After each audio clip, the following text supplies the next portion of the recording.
ನಾನು ಬಂದಿದ್ದ ಅಲ್ಲೇ ಇಟ್ಟು ಕೊಡಿ.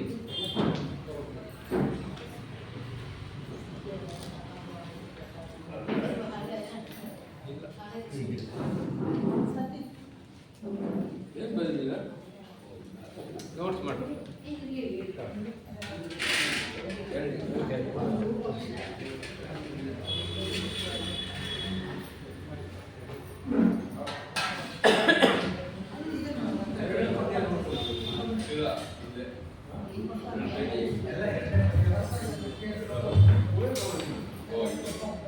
आपादमौलिपर्यन्तं गुरूणाम् आकृतिं स्मरेत् येन विघ्नाः प्रणश्यन्ति सिद्ध्यन्ति च मनोरथाः वेदशास्त्रपुराणानाम् एकवाक्यत्वसाधकान् शिष्यातिवत्सलान् धीरान् बालगान् भजे शर्वादिवृन्दारकमौलिवृन्दं येणायते यन्नखचन्द्रवृन्दे आनन्दतीर्थार्य शिरोमणेस्तत् पादारविन्दं प्रणमामि नित्यम् वेदव्यासगुणावास विद्याधीश सतां वशा मां निराशं गतक्लेशं कुर्वनाशं हरेशम् लक्ष्मीकरतलाम्भोजलालनीयपदाम्बुजं प्रणमामि हयग्रीवं देवताचक्रवर्तिनम् धाटी श्रीजयतीर्थवर्यवचसां चेटी भवत्स्वध्वनि पाटीरानिलपुल्लमल्लिसुमनो पाटीलसत्त्वासना पेटी युक्तिमणिश्रियां सुमतिविकोटीरकैश्लाघिता साटीका निचयात्मिका मम चिरात् आटीकतां मानसे मिथ्या सिद्धान्त दुर्ध्वान्त विध्वंसनविचक्षणः जयतीर्थाख्यतरणिः भासतान्नो हृदम्बरे श्रीगुरुभ्यो नमः हरि ओಂ ಒಳ್ಳೆ ಗೋಕ್ಷೀರ ಒಳ್ಳೆ ನಮ್ಮ ದೇಸಿ ಆಕಳ ಒಳ್ಳೆ ಹಾಲು ಅದು ಹಾಗೆ ಕುಡಿಲಿಕ್ಕೇನೆ ಬಹಳ ಚಂದ. ಒಳ್ಳೆ ಕಾಯಿಸಿ ಬಿಸಿ ಬಿಸಿಯಾಗಿ ಈ ಹೊರತಕ್ಕೆ ಬರೋಲ್ಲ ಆದರೂ ಕೇಸರಿ ಒಳ್ಳೆ ಗೋಡಂಬಿ ಬಾದಾಮಿ ಅದಕ್ಕೆ ಏನೇನು ಬೇಕೋ ಎಲ್ಲ ಪರಿಕರಗಳನ್ನೆಲ್ಲ ಹಾಕಿ ಸ್ವಲ್ಪನೇ ಆಸ್ವಾದನ ಮಾಡ್ತಾ ತಗೊಂಡ್ರೆ ಅದು ಹೇಗೋ ಕವಿತಾ ಅನ್ನೋದು ಹಾಗೆ, ಕವಿಶಕ್ತಿ ಹಾಗೆ ಇರುವ ವಿಚಾರವನ್ನ ಎಷ್ಟೆಲ್ಲ ಒಂದು ರೀತಿಯಲ್ಲಿ ತಮ್ಮ ಶಬ್ದದಲ್ಲಿ ಒಡಗೂಡಿಸಿ ನಿಜವಾದ ಪರಿಕರ ವೈಭವವನ್ನ ಸೇರಿಸಿ ಚಿತ್ರಣ ಮಾಡಿದಾಗ ಸ್ವೀಕಾರ ಮಾಡುವವರಿಗೆ ಆಹ್ಲಾದ ಅತಿಶಯ ಆಗಬೇಕು. ಅದು ಒಳಗಡೆಯಲ್ಲಿ ಆ ಶಬ್ದಾರ್ಥ ರಂಜನ ಆದರೆ ಅದನ್ನು ಕವಿತಾ ಅಂತ ಕರೀತಾರೆ. ಇಲ್ಲಿ ಸತ್ಯಪ್ರಿಯ ತೀರ್ಥ ಶ್ರೀಪಾದಂಗಳವರು ಆ ಕೆಲಸ ಮಾಡ್ತಾ ಇದ್ದಾರೆ. ಮೇಲ್ನೋಟಕ್ಕೆ ಸಾಧಾರಣ ಟೀಕಾಕೃತ್ಪಾದರು ಅಂತಂದ್ರೆ ತುಂಬಾ ವಿರಕ್ತರು. ಅವರು ಗುಹೆಯಲ್ಲೆಲ್ಲೋ ಕೂತಿರ್ತಿದ್ರು, ಇದ್ದು ವೈರಾಗ್ಯ ಹೆಚ್ಚು ಮಾಡಿಕೊಂಡ್ರು. ಎಂಥ ದೊಡ್ಡ ಸಂಪತ್ತು, ರಾಜ್ಯ, ಕೋಶ, ಕುದುರೆಗಳು ಅವುಗಳನ್ನೆಲ್ಲ ಆಳ್ತಾ ಇದ್ದಂತಹ ಧೀಮಂತ ವ್ಯಕ್ತಿಗಳು ಒಂದೇ ಮಾತು ಬದಲಾವಣೆ ಮಾಡಿಬಿಟ್ಟು ಕೆಂಪಶು ಪೂರ್ವದೇಹೆ, ಏನಪ್ಪ ಯಾವ ಪಶು ಆಗಿದ್ಯೋ ಹಿಂದೆ ನೆನಪಾಗೋಯ್ತು. ಆ ಕಾಲಕ್ಕೇನು ವಾರಿಯಾಗಿ ಕಪಿಯಾಗಿದ್ದು ಅಲ್ಲಿಂದ ಎಲ್ಲ ನೆನಪಾಗ್ತಾ ಬಂತು. ಇನ್ನೆಲ್ಲ ತ್ಯಾಗ ಮಾಡಿ ಬಂದು ಎರಗೋಳದ ಒಂದು ಗುಹೆಯಲ್ಲಿ ಕೂತುಕೊಂಡು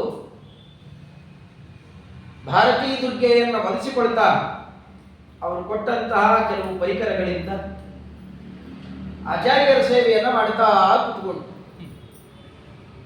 ಹೆಚ್ಚೇನೂ ಇಲ್ಲ, ಆಹಾರ ವಿಹಾರ ಏನೂ ಇಲ್ಲ, ಯಾವ ನಾಳಾದ ವಾಸ. ಅಲ್ಲಿ ತನಕ ಜೋಳ ಯಾರು ಕೂತಿರಲಿಲ್ಲ. ಟೀಕಾಕೃತ್ಪಾದ ಸ್ವೀಕಾರ ಮಾಡಿದ ಮೇಲೆ ಅದು ಯಾಕೆ ಅಂತ ಪರಿಚಯ ಆಯಿತು. ಒಂದಿಷ್ಟು ಜೋಳದ ಹಿಟ್ಟು, ಯಾವ ಗೋಧಿಯಲ್ಲಾಗಲಿ ಅಥವಾ ಕಡಲೆ ಗಿಡ್ಲೆಯಲ್ಲಾಗಲಿ ಇರೋ ರುಚಿನೂ ಇರೋಲ್ಲ.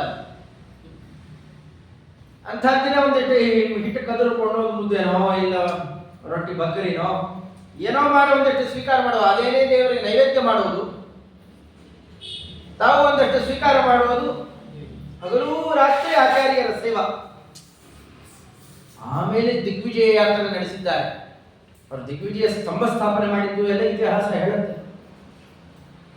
ಆ ಸ್ತಂಭಕ್ಕೆ ಇವತ್ತು ಯಾರು ಬೆಲೆನೇ ಕೊಡ್ತಾ ಇಲ್ಲ, ನಮಗದರ ಬೆಲೆ ಗೊತ್ತಿಲ್ಲ.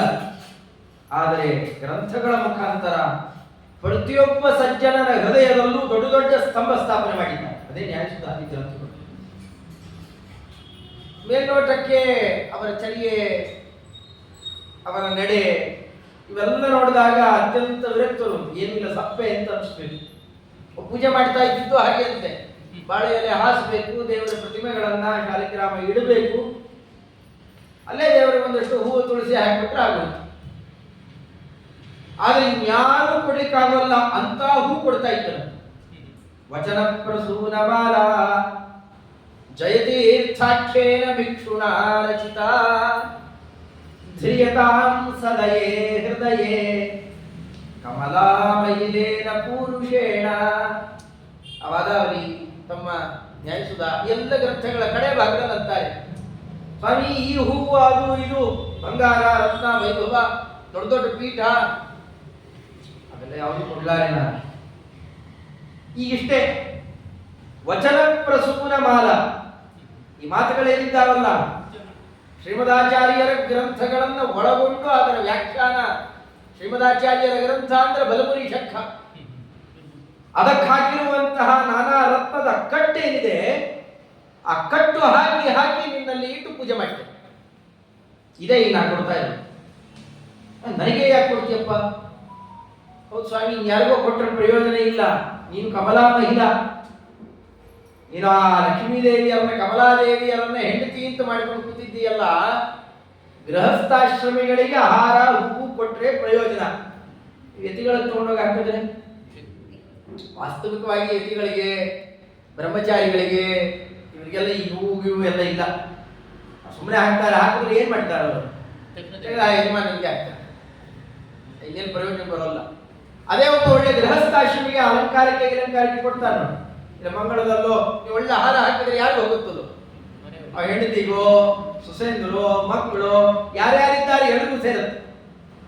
ಹಾಗೆ ನೀನು ಕಮಲಾ ಮಹಿಳಾ, ಒಳ್ಳೆ ಎಂಥ ಹೆಣ್ಣುಗಳಿದ್ದಾಳೆ. ನಾವು ಲಕ್ಷ್ಮೀ ದೇವಿಗೆ ತಗೊಂಡು ಹೋಗಿ ಅಮ್ಮ ಒಂದೇನೋ ಆಹಾರ ಕಟ್ಟಿದ್ದೇನೆ, ಅದು ಜಯತೀರ್ಥಾಖ್ಯ ಭಿಕ್ಷುಣ, ನಾವೊಬ್ಬ ಭಿಕ್ಷು,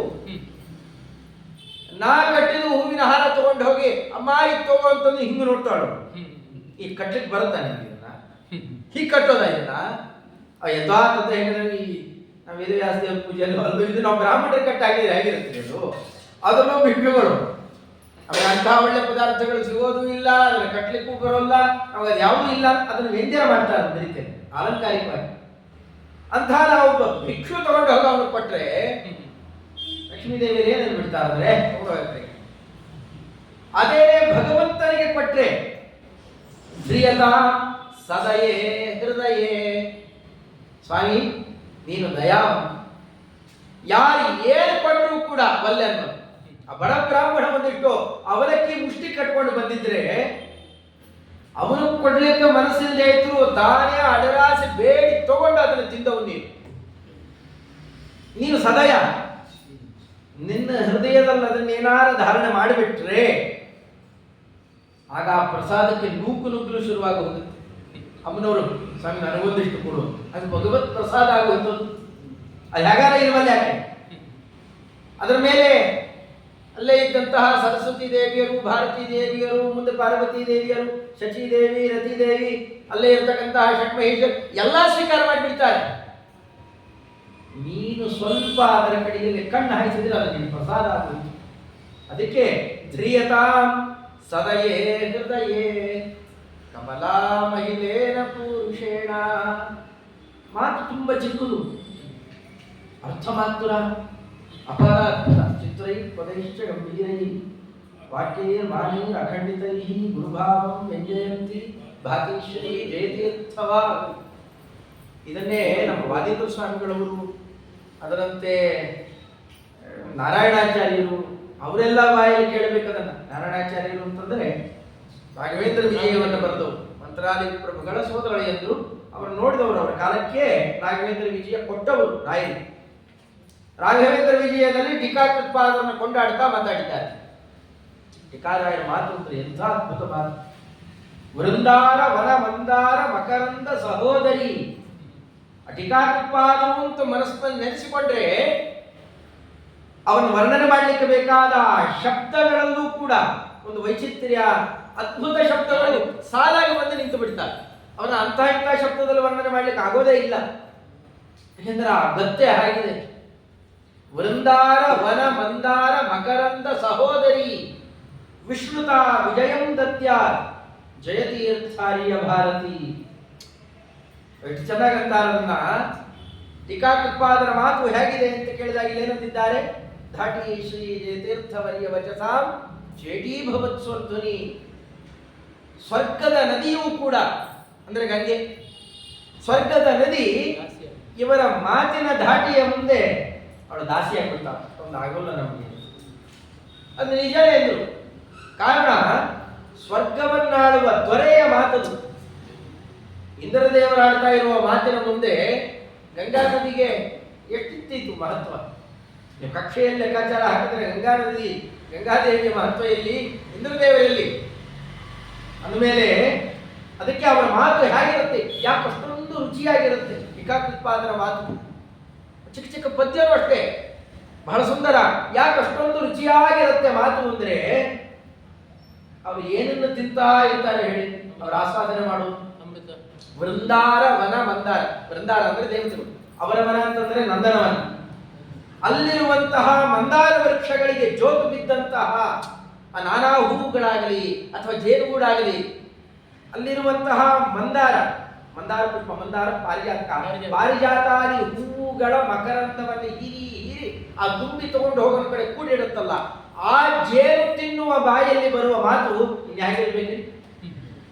ಅದು ಇಲ್ಲಿ ಯಾವ ಜೇನು ತಿನ್ನೋರಲ್ಲ, ದೇವತಾವನದಲ್ಲಿ ಕೂಡಿಡುವಂತಹ ಪಾರಿಜಾತಾದಿ ವೃಕ್ಷಗಳ ಹೂವಿನ ಮಕರಂದವನ್ನು ಆಸ್ವಾದನೆ ಮಾಡುವವರ ಬಾಯಲ್ಲಿ ಬರುವ ಮಾತು ಅಂದ್ರೆ ಹೇಗಿರಬೇಕು. ಅದಕ್ಕೆ ಅಂಥ ಅದ್ಭುತವಾದ ರುಚಿಕಟ್ಟಾದ ಮಾತು. ಅದು ಬರೀ ಮಾತಷ್ಟೇ ಅಲ್ಲ, ಅದರ ಸುವಾಸನೆ ಹರಡ್ತಾ ಇದ್ರೆ ಪಾಟೀರಾನಿಲ ಪುಲ್ಲ ಮಲ್ಲಿ ಸುಮನೋ ವಾಡಿ ಲಸತ್ ವಾಸನ. ನಮ್ಗೆ ಸಾಧಾರಣ ಟೀಕಾಕೃತ್ಪಾದ ಮಾತು ಎಲ್ಲೂ ಕೇಳಿದವರಿಲ್ಲ. ಆದರೆ ನ್ಯಾಯಸುಧಾ, ಬೇರೆ ಬೇರೆ ಟೀಕಾ, ಈಗ ಅಲ್ಲಿ ಇಲ್ಲಿ ಕೇಳ್ತಾ ಇದ್ರೆ ಸಾಕು, ಏನೋ ಮಹತ್ವ ಇದೆ. ಸುಧಾ ಅಧ್ಯಯನ ಮಾಡಿದ್ದೀರಾ? ಇದು ಸುಧಾ ಪಂಡಿತರಲ್ಲಿ ಅಷ್ಟೇ. ನಮಗದರ ಸುದ್ದಿ ಕೇಳಿದರೆ ಅವ್ರಿಗೆ ಮಹತ್ವ ಕೊಡ್ತೇನೆ. ಹಾಗೆ ಆ ಪದಾರ್ಥನೇ ಹೋಗಿ ನೋಡ್ಬೇಕಾಗಿಲ್ಲ.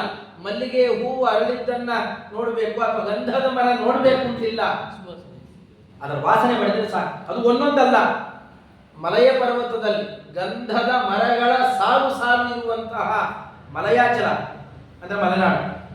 ಆ ಮಲೆನಾಡಿನಲ್ಲಿ ಗಂಧದ ಸುವಾಸನೆಯನ್ನ ಹಾಸಿ ತರುವಂತಹ ಆ ಒಳ್ಳೆಯ ಸುವಾಸನೆ, ಆ ಗಾಳಿ, ಅದು ಬಂದು ಮಲ್ಲಿಗೆ ಹೂವುಗಳನ್ನು ಅರಳಿಸ್ಬೇಕು. ಎರಡು ಸೇರ್ಕೊಂಡ್ಬಿಟ್ರೆ ಇನ್ನು ಹೇಗಿರ್ಬೇಕು ಸ್ವಲ್ಪ ಊಹೆ ಮಾಡಿಕೊಳ್ಳಿ. ಅಂತಹ ಕಂಪು, ಅಂತಹ ಪ್ರಸಿದ್ಧಿ ಟೀಕಾಕೃತ್ಪಾದನ ಗ್ರಂಥದ ಮೇಲಿದೆ.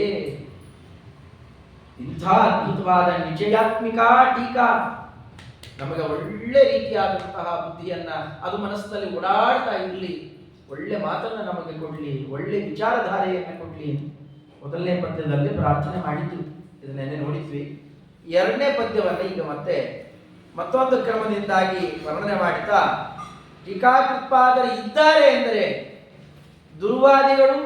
ದುರ್ವಾದಿಗಳು ಇರ್ಲಿಕ್ಕೆ ಸಾಧ್ಯವಾ ಅಂತ ಕೇಳ್ತಕ್ಕಂತಹ ಇನ್ನೊಂದು ಮಾತು. ಇದು ಬಹಳ ಚೆಂದಾಗಿ ವರ್ಣನೆ ಮಾಡಿದ್ದಾರೆ. ಇದು ಅಷ್ಟೇ ಆ ಅಲಂಕಾರಿಕ ಸೌಂದರ್ಯ ತುಂಬಾ ಚೆನ್ನಾಗಿದೆ, ಅದನ್ನ ಚಿತ್ರಣ ಮಾಡಿದ್ದಾರೆ. ಅದನ್ನೆಲ್ಲ ಹೇಳಿ, ಟೀಕಾಕೃತ್ ಜಯವರಿಯ ಸಂಸದಿ ಭವತ್ಯೇಕಾಂತತೋ ರಾಜತಿ ಪ್ರಾಕಾಮ್ಯಂ ದಧತೆ ಪಲಾಯನ ವಿಧೌ ಸ್ತೋಕಾನ್ಯ ಶಂಕಾದ್ವಿಷಃ ಲೋಕಾಂಧೀಕರಣ ಕ್ಷಮಸ್ಯ ತಮಸ ಸಾಕಾಲ ಸೀಮಾಯದ ಪಾಕಾರಾತಿ ದಿಶಿ ಪ್ರರೋಹತಿ ನಚೇದ್ರಾಕಾ ನಿಶಾಕಾಮುಕಃ. ಹರಿ ಕತ್ತಲೆ, ಕತ್ತಲೆ ಅಂತ ಕವಿಗಳ ಮಾತಲ್ಲಿ ಕೇಳಬೇಕು. ಲೋಕಾಂಧ್ರೀಕರಣ ಕ್ಷಮಸ್ಯ, ಇಡೀ ಪ್ರಪಂಚವನ್ನ ಏನು ಕಾಣಬಾರ್ದು. ಎಂಥ ಕಣ್ಣೇ ಇರಲಿ, ಎಂಥ ಸೂಕ್ಷ್ಮವಾದಂತಹ ದೃಷ್ಟಿ ಇಲ್ಲಿ, ಬೇಕಾದಲ್ಲಿ ಪಕ್ಕದಲ್ಲಿರುವ ಪದಾರ್ಥ ತಮ್ಮ ಮೈಯೂ ಕಾಣಬಾರ್ದು. ಅಷ್ಟು ಕತ್ತಲೆ ಮಾಡಿ ಎಲ್ಲರಿಗೂ ಕೂಡ ತೊಂದರೆಯನ್ನುಂಟುವಂತಹ ಲೋಕಾಂಧೀಕರಣ ಕ್ಷಮಸ್ಯ ತಮಸಃ, ಅಂಥ ಕತ್ತಲೆಗೂ ಒಂದು ಅಂತ್ಯ ಅಂತಿದೆ. ಎಲ್ಲಿ ತನಕ ಮೆರೆಯುವಂಥದ್ದು, ಎಲ್ಲಿ ತನಕ ತೊಂದರೆ ಕೊಡುತ್ತೆ ಜಗತ್ತಿಗೆ? ಪಾಕಾರಾತಿ ದಿಶಿ ನಿಶಾಕಾಮುಕಃ ನಚೇತ್ ಪ್ರರೋಹತಿ. ಎಲ್ಲಿ ತನಕ ಪೂರ್ವ ದಿಕ್ಕಿನಲ್ಲಿ ಚಂದ್ರ ಬರೋಲ್ಲ ಅಲ್ಲಿ ತನಕ, ಪೂರ್ಣ ಚಂದ್ರ ಎದುರಿಗೆ ಬಂದು ನಿಂತುಕೊಂಡ್ರೆ ಇದರ ಆಟ ಏನಾದ್ರು ನಡೆಯುತ್ತ? ಅಲ್ಲಿ ತನಕ ಆಡ್ತಾ ಇರ್ತಾರೆ. ಎಷ್ಟು ಚೆನ್ನಾಗಿ ಆ ಶಬ್ದ ಆಡ್ತಾರೆ. ಅದು ಪೂರ್ವ ದಿಕ್ಕು ಅಂತ ಹೇಳೋದಿಕ್ಕೆ ಮತ್ತೊಂದು ಒಳ್ಳೆಯ ಶಬ್ದ ಆಡಿದ್ದಾರೆ. ಅದು ಇಂದ್ರ ದೇವರ ದಿಕ್ಕು. ಇಂದ್ರ ದೇವರು ಅಂತ ಹೇಳೋದಿಕ್ಕೆ ಪಾಕಾರಾತಿ ಅಂತ ಕರೆದಿದ್ದಾರೆ. ಹಿಂದೆಲ್ಲ ನಾವು ಗಮನಿಸಿದ್ವಿ. ಇದೆಲ್ಲ ಪೂರ್ಣ ಇಡೀ ಸ್ತೋತ್ರ ಲಹರಿನೇ. ಇದು ಜಯರಾಟ್ ಲಹರಿ ಅಂತಾನೆ. ಇದು ಈ ಸ್ತೋತ್ರ ಲಹರಿ ರೂಪದಲ್ಲಿ, ಅಂದ್ರೆ ಮತ್ತೆ ಮತ್ತೆ ಮತ್ತೆ ಮತ್ತೆ ಅಲೆಗಳು ಬಂದಂತೆ ಆ ಶಬ್ದ ಕೇಳ್ತಾ ಇವೆ. ಪ್ರತಿ ಪಾದದಲ್ಲಿ ಎರಡಾವರ್ತಿ ಆ ಅಕ್ಷರನೇ ಕೇಳಿಸುತ್ತೆ.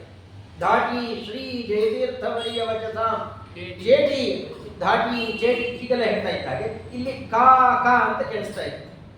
ಕಕಾರ ಕೇಳಿಸುವಂತಹದ್ದಿದೆ, ದೀರ್ಘ ಸಮೇತವಾದ. ಟೀಕಾಕೃಜ್ಜಯವರ್ಯ ಸಂಸದಿ ಭವತ್ಯೇಕಾಂತತೋ ರಾಜತಿ ಪ್ರಾಕಾಮ್ಯಂ ದದತೆ ಪಲಾಯನ ವಿದೌ ಸ್ತೋಕಾನ್ಯ ಶಂಕಾದ್ವಿಷಃ ಲೋಕಾಂಧೀಕರಣ ಕ್ಷಮಸ್ಯ ತಮಸಃ ಸಾಕಾಲ ಸೀಮಾಯದ ಪಾಕಾರಾತಿ ದಿಶಿ ಪ್ರರೋಹತಿ ನ ಚೇತ್ ರಾಕಾ ನಿಶಾಕಾಮುಕಃ.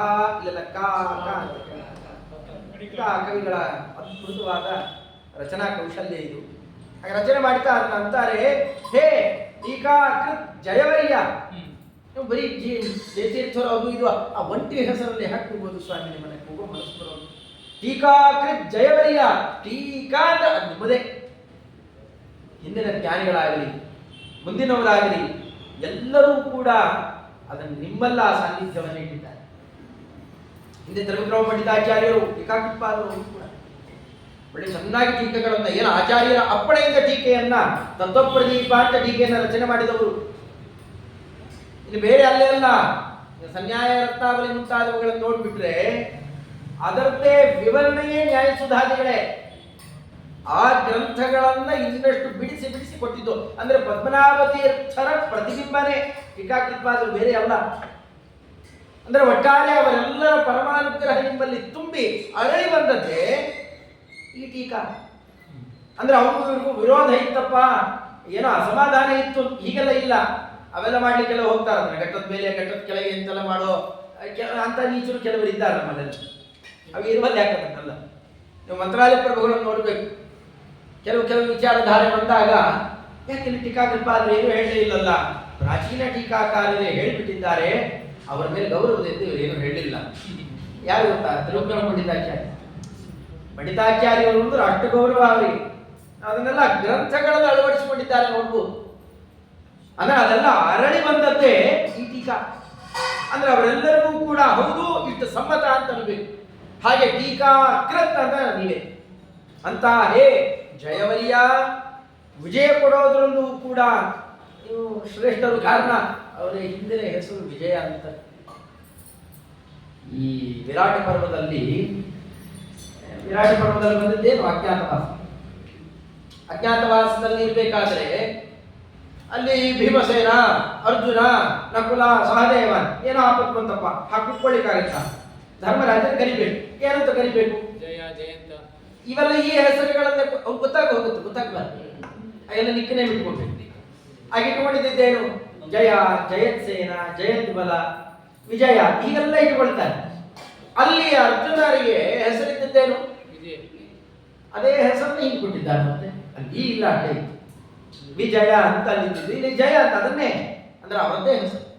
ಟೀಕಾಕೃತ್ ಜಯವರ್ಯ ಸಂಸದಿ ಭವತಿ ಏಕಾಂತತೋ ರಾಜತಿ.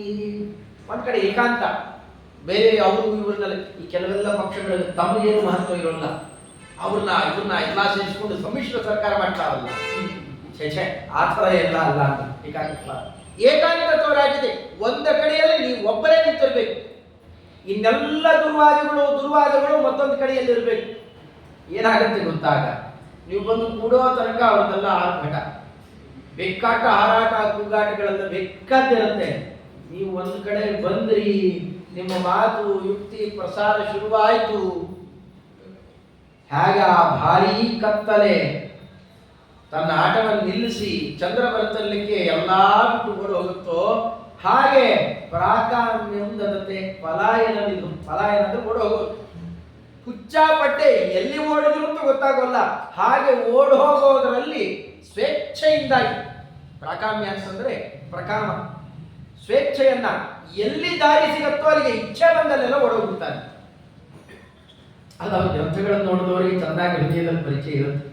ಅಲ್ಲಿ ತನಕ ಭಾರಿ ಪ್ರಸಿದ್ಧಿ, ಗ್ರಂಥ ರಚನಾ ಕೌಶಲ್ಯ ಆಗಲಿ, ಆ ಮಾತು ಕಥೆ ವಿಚಾರಧಾರೆ, ಜಯಂತ ಭಟ್ಟನ ನ್ಯಾಯಮಂಜರಿ ಮುಂತಾದ ಗ್ರಂಥಗಳನ್ನು ನೋಡಬೇಕು. ವಿಷಯವೂ ಅಂಥ ಅದ್ಭುತವಾದ ವಿಷಯ ನಿರೂಪಣೆ ಮಾಡ್ತಾರೆ. ವಿಷಯ ನಿರೂಪಣೆಯ ಶೈಲಿ ನೋಡಬೇಕು. ಇಷ್ಟೇ ಬೇಕಾಷ್ಟು ದೋಷಭೂಯಿಷ್ಟ.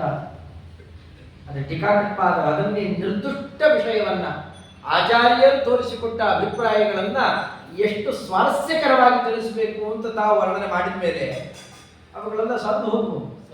ಅದಕ್ಕೆ ಅದನ್ನಂತಾರೆ, ನಿಮ್ಮ ಟೀಕಾ ಬರೋ ತನಕ ಅವರು ಇವರು ದುರ್ವಾದಿಗಳು ಮುಂತಾದವೇನು ಸ್ತೋಕಾನ್ಯ ಶಂಕಾ ದ್ವಿಷ. ಸ್ತೋಕಾನ್ಯ, ಸ್ತೋಕ ಅಂದ್ರೆ ಸ್ವಲ್ಪ, ಸ್ತೋಕಾನ್ಯ ಅಂತಂದ್ರೆ ಅನಲ್ಪ, ತುಂಬಾ ಸಂಖ್ಯೆಗಳಲ್ಲಿ ತಮ್ಮ ಗ್ರಂಥಗಳಲ್ಲೇ ಸಂದೇಹ ಇನ್ನೂ ಬಗೆಹರಿಸಿಕೊಂಡೇ ಇಲ್ಲ, ಅವರಿಗೆ ಇನ್ನೂ ಅರ್ಥ ಆಗಿಲ್ಲ. ಎಷ್ಟೋ ಗೊಂದಲಗಳಲ್ಲಿ ಇನ್ನೂ ಹಾಗೇ ಕೂತಿದ್ದಾರೆ. ಈ ಚಿಕ್ಕ ಚಿಕ್ಕ ವಿಚಾರ, ಪದಾರ್ಥಕ್ಕೂ ಭೇದಕ್ಕೂ ಭೇದ ಇದೆಯೋ ಇಲ್ವೋ ಪ್ರಶ್ನೆ, ಇನ್ನೂ ದೊಡ್ಡ ಗೊಂದಲ ಕೂತಿದೆ.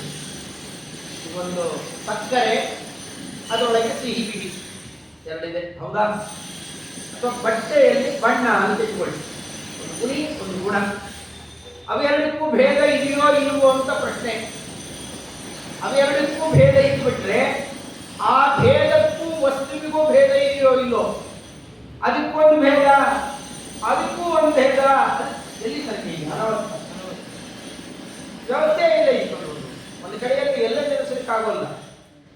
ಇಲ್ಲ, ಭೇದಕ್ಕೂ ವಸ್ತುವಿಗೂ ಅಭೇದ ಇದೆ ಅಂತಂದರೆ ಆ ಅಭೇದಕ್ಕೂ ವಸ್ತುವಿಗೂ, ಅಭೇದಕ್ಕೂ ವಸ್ತುವಿಗೂ ಭೇದನೋ ಅಭೇದನೋ.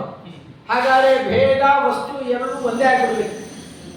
ಎರಡು ಒಂದೇ ಆಗಿಬಿಟ್ರೆ ವಸ್ತು ಕಂಡಾಗೆಲ್ಲ ಭೇದನೂ ಕಾಣ್ತಾ ಇತ್ತು.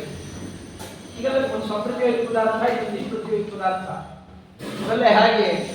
ಯಾವ ವಸ್ತುಗಳಲ್ಲಿ ಭೇದ ಇದೆ, ಯಾವ ವಸ್ತುಗಳಲ್ಲಿ ಅಭೇದ ಇದೆ, ಯಾವುದರಲ್ಲಿ ಭೇದ ಇದೆ, ಇದೆಲ್ಲ ಗೊತ್ತಿಲ್ಲದೆ ಪಾಪ ಎಷ್ಟೋ ಜನ ದೊಡ್ಡ ದೊಡ್ಡ ದಾರ್ಶನಿಕರೇ ಅದೇನು ಹೇಳ್ಬಿಡ್ತಾರೆ ಗೊತ್ತಾ, ಕಡೆಗೆ ಸೋದು ಕೆಲವು ಪ್ರಾಮಾಣಿಕರಿದ್ದಾರೆ, ಅದೇನೇನು ಬಿಡ್ತಾರೆ, ಏನಪ್ಪ ನನಗೆ ವಸ್ತು ಹೀಗೆ ಕಾಣಿಸ್ತಾ ಇದೆ, ಇರೋದನ್ನ ಹೇಳ್ತಾ ಇದ್ದೀನಿ, ಹೆಚ್ಚು ನನ್ನ ಪ್ರಶ್ನೆ ಕೇಳಬೇಡಿ. ಪಾಪ ತಮ್ಮ ಕಷ್ಟ ಇದೆ ಹೀಗೆ ಹೇಳ್ಕೊಂಡು ಬಂದಿದ್ದಾರೆ. ಅಂದಮೇಲೆ ಇಂತಿಂತ ರೀತಿಯಲ್ಲಿ ಇದಕ್ಕೆಲ್ಲ ಏನ್ ಕಾರಣ? ಸಂದೇಹ.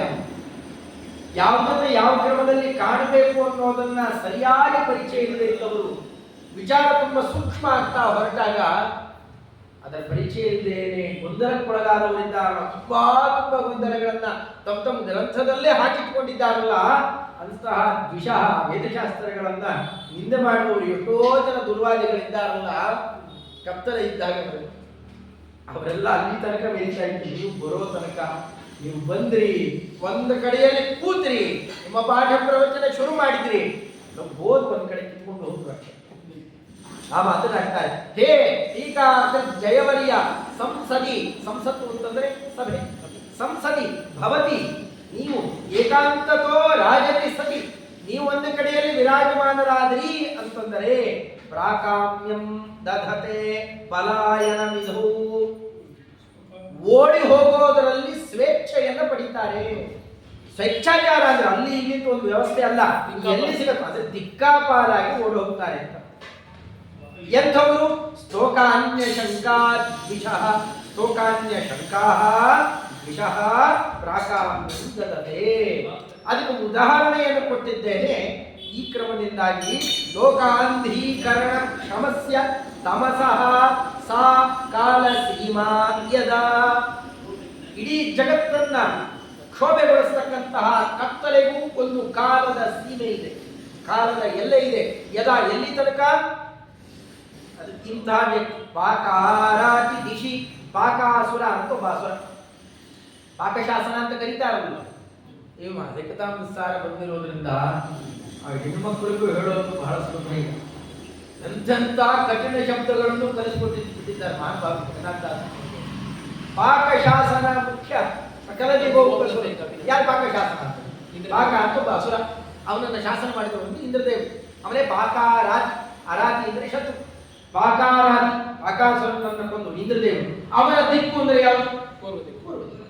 ಆ ಪೂರ್ವ ದಿಕ್ಕಿನಲ್ಲಿ ಪಾಕಾರಾತಿ ದಿಶಿ ಪ್ರರೋಹತಿ, ಅದು ಆರೋಹಣ ಅಂದ್ರೆ ಮೇಲೆ ಹೇಳೋದು.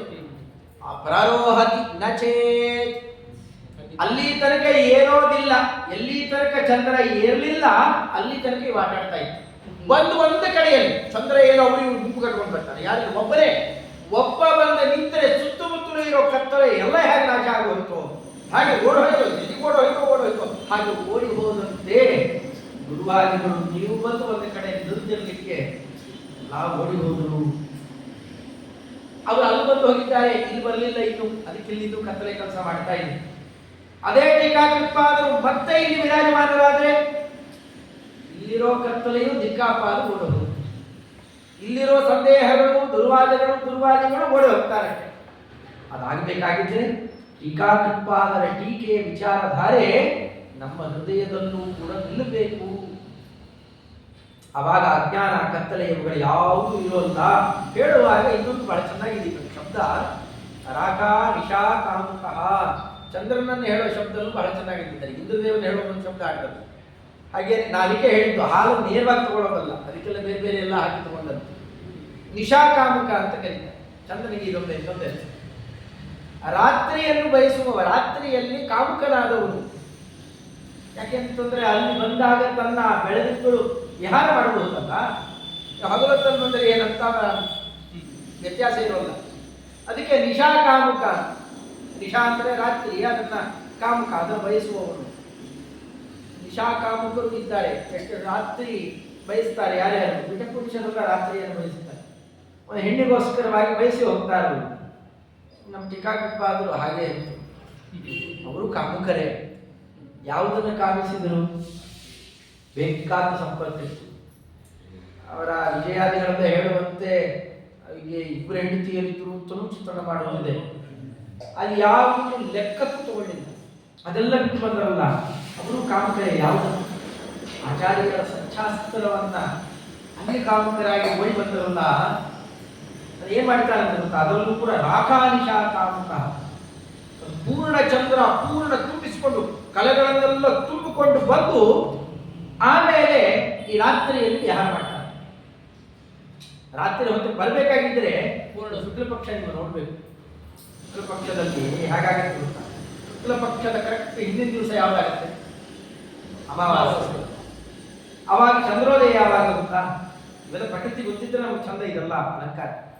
ಆಗ ಚಂದ್ರೋದಯ ಯಾವಾಗ? ಅಮಾವಾಸ್ಯೆಯ ದಿವಸ. ಚಂದ್ರೋದಯ ಯಾರಿಗೂ ಗೊತ್ತಿಲ್ಲ. ಚಂದ್ರೋದಯ ಅದ ಹೆಸರೇ ಅಮಾವಾಸ, ಅಮಾವಾಸ್ಯ. ಅಮ ಅಂದ್ರೆ ಒಟ್ಟಿಗೆ ಹುಟ್ಟಿ ಬರ್ತಾರೆ. ಸೂರ್ಯ ಚಂದ್ರರಿಬ್ಬರು ಒಟ್ಟಿಗೆ ಹುಟ್ಟಿ ಬರ್ತಾರೆ. ಅದರಿಂದಾಗಿ ಅಮ ಅಂತ ಕರೆಯೋದು. ಅದಕ್ಕೆ ಪರ್ವಕಾಲ. ಏನೋ ಅಮಂಗಲ ಕಾಲ ಅಂತ ಏನೇನೋ ತಪ್ಪು ಕಲ್ಪನೆಯಿಂದ ಇಷ್ಟು. ವಾಸ್ತವಿಕವಾಗಿ ನೀವು ಅದನ್ನು ಗಮನಿಸಿ, ನೀವು ಪ್ರಕೃತಿ ಗಮನಿಸಿದ್ರೆ ಬರೇ ಬಿಲ್ಡಿಂಗ್ ಗಳಿದ್ರೆ ನಾವೇ ನೋಡ್ಲಿಕ್ಕಾಗುತ್ತೆ. ಈ ಪ್ರಕೃತಿಯಲ್ಲಿ ಅವ್ರಿಗೆ ಕೇಳಿ ಗೊತ್ತಾಗುತ್ತೆ. ಅದೊಂದು ಒಟ್ಟಿಗೆ ಸೂರ್ಯ ಚಂದ್ರರ ಒಟ್ಟಿಗೆ ಉದಯ ಆದ್ರೆ ಅದು ಅಮಾವಾಸ್ಯ. ಸೂರ್ಯಾಸ್ತಮ ಈ ಕಡೆ ಆಗ್ತಾ ಇರಬೇಕು, ಈ ಕಡೆ ಚಂದ್ರೋದಯ ಆಗ್ತಾ ಇತ್ತು ಅಂತಂದ್ರೆ ಅದು ಪ್ರಕೃತಿಯಲ್ಲಿ ಇಂತಹ ಸೊಗಡಿದೆ, ಯಾರು ಅನುಭವಿಸಲಿಲ್ಲ ಅದನ್ನ.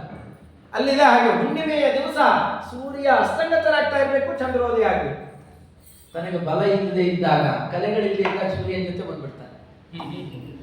ಕಲೆಯೆಲ್ಲ ಪೂರ್ಣ ತುಂಬಿಕೊಂಡ ಮೇಲೆ ಸೂರ್ಯ ಹೋದ್ಮೇಲೆ ಬರ್ತದೆ. ಅದಕ್ಕೆ ನಿಶಾಕಾಮುಕ ಅಂತ ಕರೀತಾರೆ. ರಾಕ ನಿಶಾಕಾಮುಕ. ಯಾಕಷ್ಟೆಲ್ಲ ಕಲೆ ತುಂಬಿಕೊಂಡು ಬಂದ ಅಂತಂದ್ರೆ, ಒಂದು ಹೆಣ್ಣಿನ ಜೊತೆ ವಿಹಾರ ಮಾಡಕ್ಕೆ ಹೋಗ್ಬೇಕಾಗಿತ್ತು ಒಬ್ಬ ವಿಡಪುರುಷ, ಬೇಕಾದ ಸಂಪತ್ತು ಗಿಂಪತ್ತು ಅದು ಇದು ಚೆನ್ನಾಗಿ ಅಲಂಕಾರ ಎಲ್ಲ ತುಂಬಿಕೊಂಡು ಬರ್ತಾನಂತೆ. ತುಂಬಿಕೊಂಡು ಬಂದಾಗ ಅವಳ ಜೊತೆ ವಿಹಾರ ಮಾಡಿದ್ರೆ ಚಂದ. ಹಾಗೆ ಚಂದ್ರ ತುಂಬಿ ಬರ್ತಾನೆ. ಹಾಗೆ ಟೀಕಾಕೃತ್ಪಾದರು ತಮ್ಮಲ್ಲಿರುವಂತಹ ಭಕ್ತಿ, ಶ್ರದ್ಧಾ, ಒಳಗಡೆ ತತ್ವಜ್ಞಾನ ಇವನ್ನೆಲ್ಲ ತುಂಬಿ ಆಚಾರ್ಯರ ಶಾಸ್ತ್ರದ ಜೊತೆಯಲ್ಲಿ ವಿಹಾರ ಮಾಡಲಿಕ್ಕೆ ಅಂತ ಬಂದಂತಹ ದೊಡ್ಡ ಇಂದ್ರದೇವರೇ ಈಗ ಬಂದಿದ್ದಾರೆ. ಅದಕ್ಕೆ ಅವನ ವಿಶೇಷಣ ಕೊಡುವ ಆ ತಮ್ಮ ಕಲೆಯನ್ನ ಅಲ್ಲಿ ವಿಯೋಗ ಮಾಡ್ತಾರೆ. ಆ ಕವಿಗಳ ಹೃದಯ ಆಕ್ರಮದಲ್ಲಿದೆ. ರಾಕ ನಿಶಾಕಾಮುಕ ಆಕ್ರಮದಲ್ಲಿ ಬಂದು ಆಚಾರ್ಯರ ಅದ್ಭುತ ಸೇವೆಯನ್ನು ಇಲ್ಲಿ ಮಾಡಿದ್ವು. ಅಂತಹ ಟೀಕಾಕೃತ್ಪಾದರೆ ನೀವು ಹೃದಯದಲ್ಲಿದ್ದು ಕತ್ತಲೆ ಓಡಿಸಿದ್ದೀರಿ. ಎರಡನೇ ಪದ್ಯ. ಇನ್ನು ಮೂರನೇ ಅದನ್ನೆಲ್ಲ ಹೇಳಿ. ಛಾಯಾ ಸಂಶ್ರಯಣೇನ ಯಚ್ಚರಣಯೋ ಆಯಾಮಿ ಸಾಂಸಾರಿಕ ಪಾಯಾನಲ್ಪತಮಾತಪವ್ಯತಿಕರ ವ್ಯಾಯಾಮ ವಿಕ್ಷೋಭಿತಾ ಆಯಾಂತಿ ಪ್ರಕಟಾಂ ಮುದಂ ಬುಧ ಜನ ಹೇಯಾನಿ ದ್ವಿಕೃತ್ಯನ ಪಾಯಾತ್ ಶ್ರೀ ಜಯರಾಟ್ ದೃಶಾ ಸರಸ ನಿರ್ಮಾಯಾನುಕಂಪಾರ್ದ್ರಯ. ಸ್ತ್ರೀಯರಲ್ಲೇ ಹೇಳಬೇಡಿ, ಬೇಡ, ನಮ್ಮಲ್ಲ ಪದ್ಧತಿ ಇಲ್ಲ. ನಮ್ಮಲ್ಲಂತೂ ಆ ಪದ್ಧತಿ ಬಂದಿಲ್ಲ. ಸುಮ್ಮನೆ ಬೇಕಾದ್ರೆ ಕೊಟ್ಬಿಟ್ಟಿರುತ್ತೆ.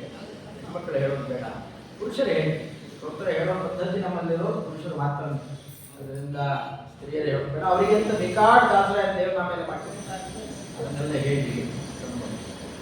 ಇದು ಅಷ್ಟೇ. ಯಕಾರ ಯಾ ಘಾಟಿ ಇತ್ತಲ್ಲ, ಟೀ ಇತ್ತು, ಆಮೇಲೆ ಕಾ ಅಂತ ಹೇಳ್ತಾ ಇತ್ತು. ಈಗ ಯಾ ಇದಲ್ಲ, ಯಕಾರ ಏನಿದೆಯಲ್ಲ ದೀರ್ಘ ಸಹಿತವಾದ ಯಾ ಅನ್ನೋದು ಅದರಲ್ಲ. ಇದು ಛಾಯಾ ಸಂಶ್ರಯಣೇನ ಯಚ್ಚರಣಯೋ ಆಯಾಮಿ ಸಾಂಸಾರಿಕ ಪಾಯಾನಲ್ಪತಮಾತಪವ್ಯತಿಕರ ವ್ಯಾಯಾಮ ವಿಕ್ಷೋಭಿತ ಆಯಾಂತಿ ಪ್ರಕಟಾಂಬುಧಂ ಬುಧಜನ ಹೇಯಾನಿ ಧಿಕೃತ್ಯನಃ ಪಾಯಾತ್ ಶ್ರೀ ಜಯರಾಟ್ ದೃಶಾ ಸರಸ ನಿರ್ಮಾಯಾನುಕಂಪಾರ್ದ್ರಯ. ಅಲ್ಯಾಯ ಅಂತ ಹೇಳ್ತಾ ಬರ್ತಾರೆ. ಎಲ್ಲೇ ಹೋಗಿ ಪೂರ್ಣ ಇಡೀ ಸ್ತೋತ್ರ ಹಾಗೆ ಇದೆ. ಯಾವ್ಯಾವ ಅಕ್ಷರ ಅಂತ ನಾವು ಗುರುತಿಸ್ಕೋಬೇಕಷ್ಟೇನೆ. ನಾವು ಆ ಶಬ್ದಗಳಲ್ಲಿ ಹಿಡಿತ ಎಷ್ಟಿದೆ, ಶಕ್ತಿ ಎಷ್ಟಿದೆ, ವರ್ಣನಾ ಚಾತುರ್ಯ ಎಷ್ಟಿದೆ. ಮತ್ತೆ ಇಲ್ಲಿ ಯಾರೋ ಹೆಣ್ಣನ್ನೋ ಒಬ್ಬ ರಾಜನನ್ನೋ ಹಿಂದೆಲ್ಲ ಅಂತ ಹೊಡಿದ್ದಾರೆ. ರಾಜ ರಾಮಾನುಬಂಧಿನ ಅಂತ. ರಾಜನ್ನೇನು ಅಸಾಧ್ಯ ಚಿತ್ರಣ ಮಾಡೋದು. ಆ ಹೆಣ್ಣು ಹೆಣ್ಣು ಬಂದ್ರೆ ಜಗನ್ನಾಥ ಪಂಡಿತ ಭಾರಿ ದೊಡ್ಡ ಕವಿ. ಆ ಮಾಡ್ತಿದ್ದೇನು ಅಂತಂದ್ರೆ ಆ ಹೆಣ್ಣು ಹೆಣ್ಣು ರಾಜರು ಅವರು ಇವರು ವರ್ಣನೆ ಮಾಡೋದು. ಭಾರಿ ಕವಿತಾ ಶಕ್ತಿ ವಿನಿಯೋಗ ಮಾಡ್ತಿದ್ದಲ್ಲಿ. ಅದನ್ನೇ ಒಬ್ಬರು ಬಹಳ ಚೆನ್ನಾಗಿ ಬಂದಿದ್ದಾರೆ ದೊಡ್ಡ ಕವಿಗಳು. ಅವರು ಕೂಡ ರಾಮಾಚಾರ್ಯರು, ಬೆಳಗಲ್ಲಿ ರಾಮಾಚಾರ್ಯರು ಅಂತ ಅವರು ನಮ್ಮ ಪರಮಗುರುಗಳು ಗುರುವೈಭವ ಅಂತ ಕಾವ್ಯ ಬರೆದಾಗ ಅದಕ್ಕೊಂದು ಸಂದೇಶ ಕಳಿಸ್ಕೊಟ್ಟಿದ್ದಾರೆ.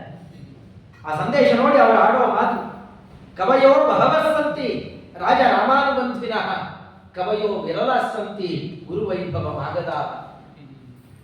ಬಹಳ ಚೆನ್ನಾಗಿ ಆ ಗುರುವೈಭವ ಅಂತ ಕಾವ್ಯ ಬರೆದಿದ್ದಕ್ಕೆ ನಮ್ಮ ಪರಮಗುರುಗಳಿಗೆ ಅವರು ಕೊಟ್ಟ ಸಂದೇಶ ಇದೆ. ತುಂಬಾ ದೊಡ್ಡ ಸಂದೇಶ ಇದೆ. ಅದರ ಸಾರಾಂಶ ಈ ಪದ್ಯ ಅಲ್ಲಂತಾರೆ. ಕವಯ ಬಹವಸ್ಸಂತಿ, ದುಡ್ಡು ಕೊಡ್ತಾರೆ ಅಂತಂದ್ರೆ ಯಾರನ್ನು ಬೇಕಾದ್ರೂ ನಾಲಿಗೆ ಚಾಚಿ ಬಿಡ್ತಾರೆ, ಎಲ್ಲಿ ಬೇಕಾದ್ರೂ ಕವಿತೆಯನ್ನು ವರ್ಣನೆ ಮಾಡಿಬಿಡ್ತಾರೆ. ಎಷ್ಟೋ ಅಂತ ಹರ್ಷ ಚರಿತೆ ಅವು ಇವು ಅಂತೆಲ್ಲ ಬೇಕಾಷ್ಟು ಕಾವ್ಯಗಳ ನಿರ್ಮಾಣ ಆಗಿ ಹೋಗಿದೆ. ಅಂತವ್ರು ಬೇಕಾಷ್ಟು ಜನ ಸಿಗ್ತಾರಪ್ಪ, ಬೆಲೆ ಇಲ್ಲ ಅದಕ್ಕೆ. ಕವಯೋ ವಿರಲಾಸಕ್ತಿ, ತುಂಬ ಕವಿ, ಗುರು ವೈಭವ ಮಾಗದ. ಹರಿವಾಯು ಗುರುಗಳನ್ನ ಕೊಂಡಾಡುವ ಕವಿಗಳು, ಕವಿತಾ ಶಕ್ತಿ ತುಂಬ ಕವಿ ಅಂತ. ಅಂಥವರಲ್ಲಿ ಸೇರುವಂತಹ ಒಬ್ಬ ಧೀಮಂತ ವ್ಯಕ್ತಿಗಳು ಸತ್ಯಪೀಠ ಶ್ರೀಪಾದಗಳವರು ಎಷ್ಟು ಚೆನ್ನಾಗಿ ತಮ್ಮಲ್ಲಿರುವ ಆ ಕಲೆಗಳನ್ನೆಲ್ಲ ತಂದು ಟೀಕಾಕೃತ್ಪಾದರ ವರ್ಣನೆಗೆ ಸಾರ್ಥಕವಾದ ಕ್ರಮದಲ್ಲಿ ಅದರ ವರ್ಣನೆಯನ್ನು ಮಾಡಿ ತೋರಿಸಿಕೊಡ್ತಾರೆ. ನೋಡಿ ಹೇಳೋದೆ ಯಚ್ಚರಣಯೋ. ಇಲ್ಲಿಯ ವರ್ಣನೆ ಟೀಕಾಕೃತ್ಪಾದರ ಪಾದದ ನೆರಳನ್ನು ಯಾರು ಹಿಡಿತಾರೆ? ಟೀಕಾರಾಯರ ಪಾದ ಶೋಕಿಯಿಂದ ನೋಡಿ ಈ ತರ ಕಾಣ್ತೀಯ ಆ ಚಿತ್ರಣ ಇದೆಯಲ್ಲ, ಅದಕ್ಕೆ ಇದು ಪೂರಕವಾದ, ಅದಕ್ಕೆ ಪ್ರೇರಕವಾದಂತಹ ಒಂದು ಚಿತ್ರಣ ಇದೆ. ಟೀಕಾಕೃತ್ಪಾದ ಈ ಸಾಮಾನ್ಯರಾವು ದೇವತೋತ್ತಮರು ನಮ್ಮ ಮನೋನಿಯಾಮಕರು ಅಂಥವರ ಪಾದ ಧೂಳಿ ಆ ಪಾದದ ನೆರಳು ನಮಗೆ ಸಿಕ್ಕಿಬಿಟ್ರೆ ಇವತ್ತು ನಾವು ಹಿಡ್ಕೊಂಡಿರೋ ನೆರಳು ಬೇರೆ. ನಾವು ಯಾವ ನೆರಳು ಹಿಡ್ಕೊಂಡಿದ್ದೇವೆ ಅಂತ ಟೀಕಾಕೃತ್ಪಾದರೇ ಹೇಳ್ತಾರೆ. ಉಪುತಾಹಿ ಪಣಚ್ಛಾಯ ಸಮೀಕೃತ್ಯ ಪರಂ ಸುಖಂ ಸೇವಂತೆ ಯತ್ಪದಂ ಧೀರಾಃ ತಂಭಜಯ ವಲ್ಲಭಂ ಶ್ರೇಯಃ.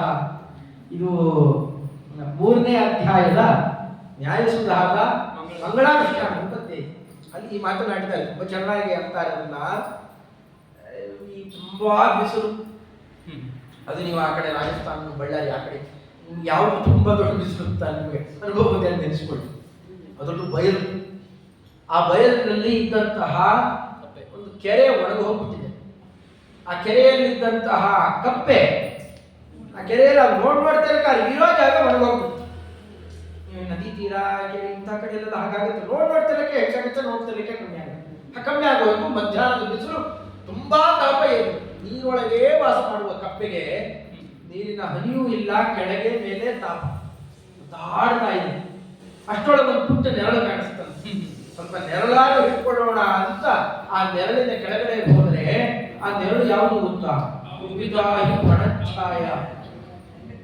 ಎಷ್ಟೋ ದಿವಸದಿಂದಾಗಿ ಆಹಾರ ಇಲ್ಲದೇನೆ ಸುಡುತ್ತಾ ಇರುವಂತಹ ಹಾವು ದೊಡ್ಡ ಹೆಡೆ ಬಿಚ್ಚಿಕೊಂಡು ಏನಾರು ಬಂದೇ ಸಾಕು ಅಂತ ಕಾಯ್ತಾ ಇರುವಂತಹ ಸರ್ಪದ ಹೆಡೆಯ ನೆರಳು ನನಗೊಂದಿಷ್ಟು ನೆರಳು ಕೊಡುತ್ತೆ, ಇರೋ ತಾಪ ಕಳೆಯುತ್ತೆ.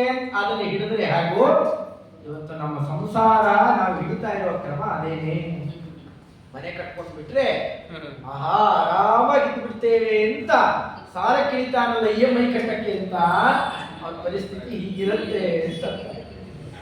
ಯಾವ್ದಾವ್ದೋ ಸಾಂಸಾರಿಕ ಸುಖಗಳು ಅವ್ರ ಚಿತ್ರಣ ಕ್ರಮ ಹೇಗಿದೆ ನೋಡಿ. ಇನ್ನೊಬ್ಬರಿಗೆ ಯಾರ್ಯಾರು ಬರುತ್ತಾ ಇದು ಟೀಕಾಕೃತ್ಪಾದರ ಕಲ. ಟೀಕಾಕೃತ್ಪಾದರು ಚಿತ್ರಣ ಮಾಡಿದ್ದು ಹೀಗೆ.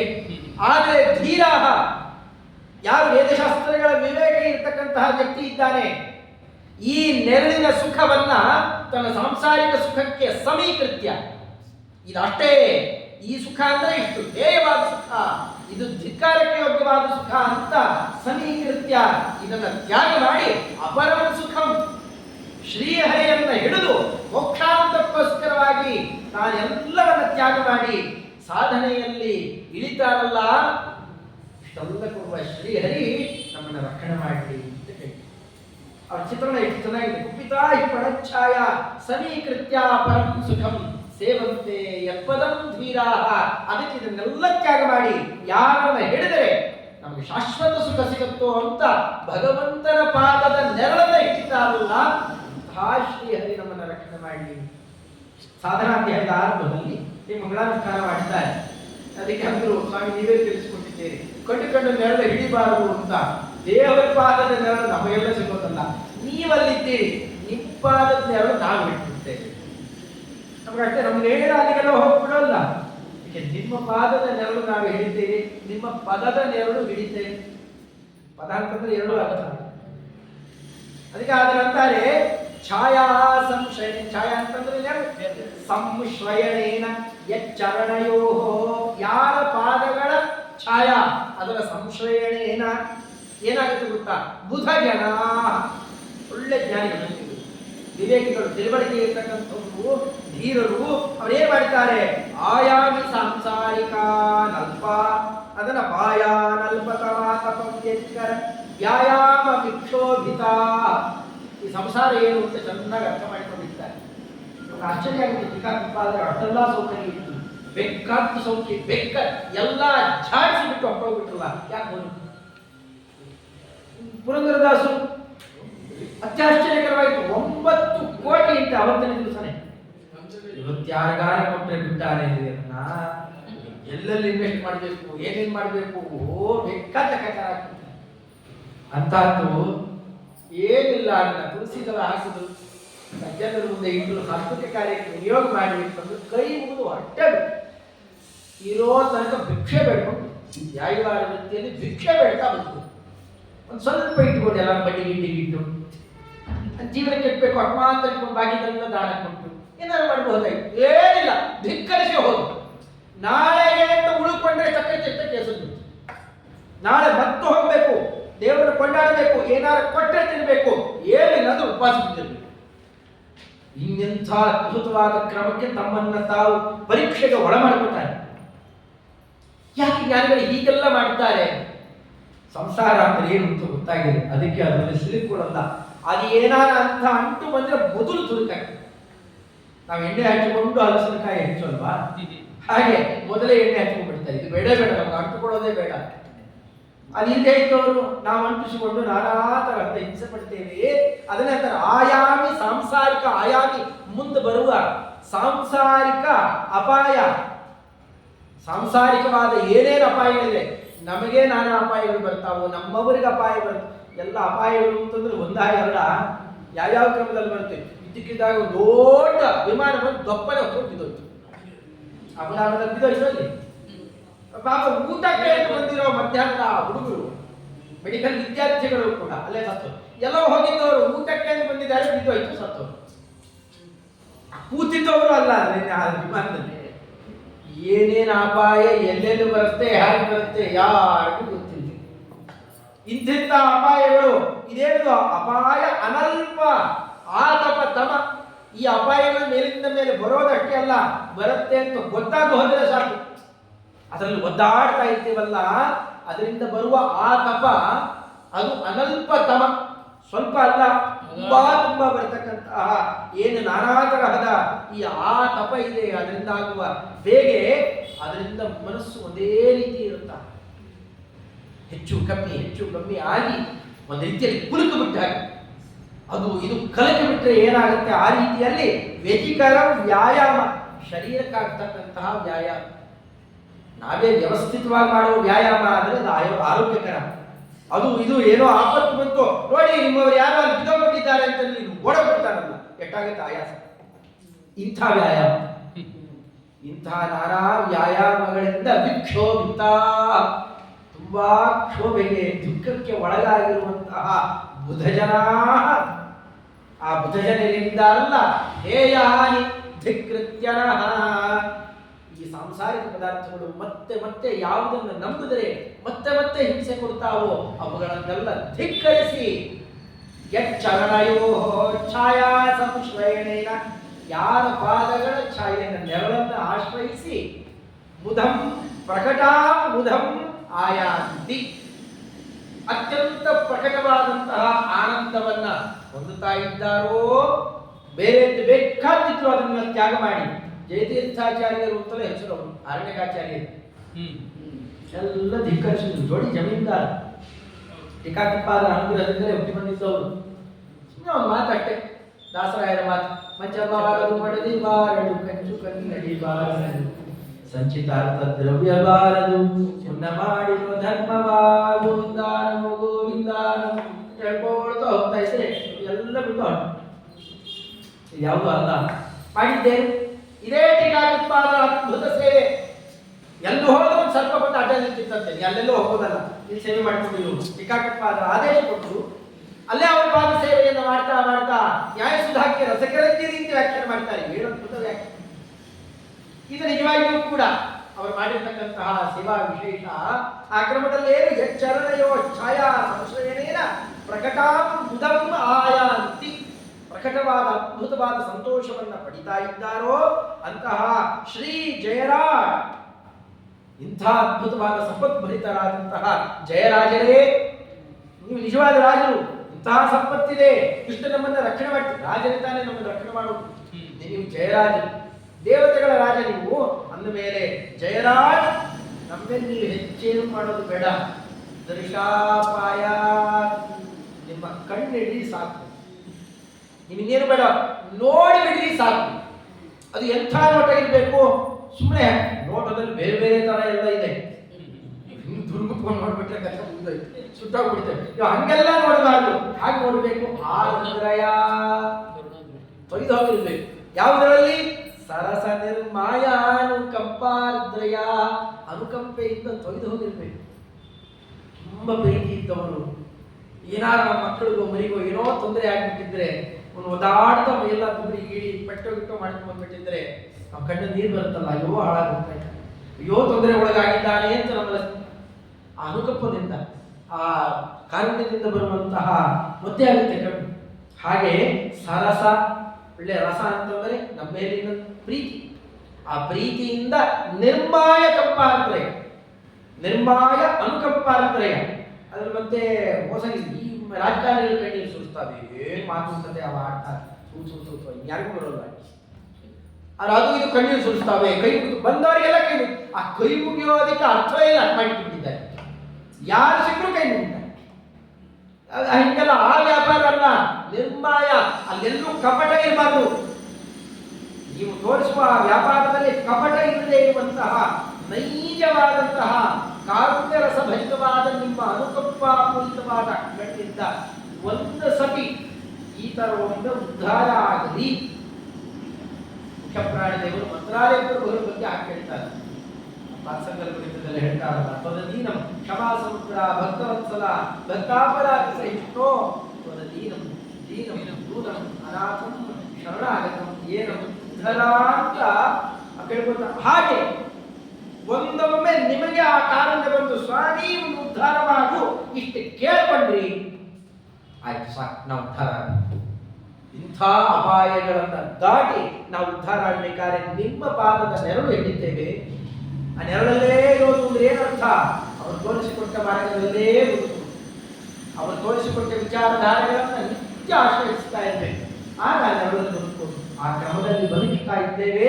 ನಮಗೆ ಈ ಉದ್ಧಾರ ಮಾಡಿ ಛಾಯಾ ಸಂಶ್ರೇಣೇನ ಯಚ್ಚರಣಯೋರಾಯಾಮಿ ಸಾಂಸಾರಿಕ ಪಾಯಾನಲ್ಪತಮಾತಪ ವ್ಯತಿಕರ ವ್ಯಾಯಾಮ ವಿಕ್ಷೋಭಿತ ಆಯಾಂತಿ ಪ್ರಕಟಾಂ ಮುದಂ ಬುಧಜನಾಃ ಕೇಯಾನಿ ಧಿಕೃತ್ಯ ನಃ.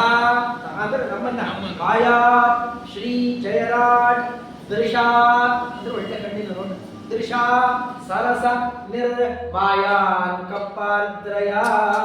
ಏನರ್ಥ ಆಗಲ್ಲ ಈ ಕ್ರಮದಲ್ಲಿ ನೋಡ್ಬಿಟ್ರೆ ಅದು ಎಂಥ ಕಡಿತನೇ ಆಗಿರಲಿ, ಆ ಕ್ರಮದಲ್ಲಿ ಅಂಥ ಅದ್ಭುತವಾದ ಶಕ್ತಿ ನೀವು ಬೇರೆ ಯಾವ್ದಾರ ಕಲಿತೀವಿ ಈ ತರ ತಗೊಂಡ್ಬಂದಿ ನೋಡೋಣ. ಸಂಸ್ಕೃತದ ಭಾಷೆ ಗರಿಮೆ, ಅದರಲ್ಲಿ ವರ್ಣನೆಯ ಕ್ರಮ, ವರ್ಣ್ಯರಾದಂತಹ ವ್ಯಕ್ತಿಗಳು ಎಲ್ಲಕ್ಕೂ ತೂಕ ಇದೆ. ಈ ಎಲ್ಲ ಹೊಂದಾಣಿಕೆ ಆಗೋದು ಇಲ್ಲಿ ಮಾತ್ರ.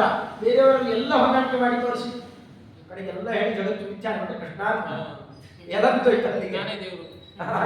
ಅದಕ್ಕೆಲ್ಲ ಬೆಲೆ ಇಲ್ಲ. ಎಲ್ಲ ಮುಖದಿಂದಲೂ ಸರ್ವತೋಮುಖವಾಗಿ ಹೊಂದಾಣಿಕೆ ಆಗೋದು ಅಂತಂದ್ರೆ ನಮ್ಮ ಹರಿವಾಯುಗಳಿಗೆ ಮಾತ್ರ.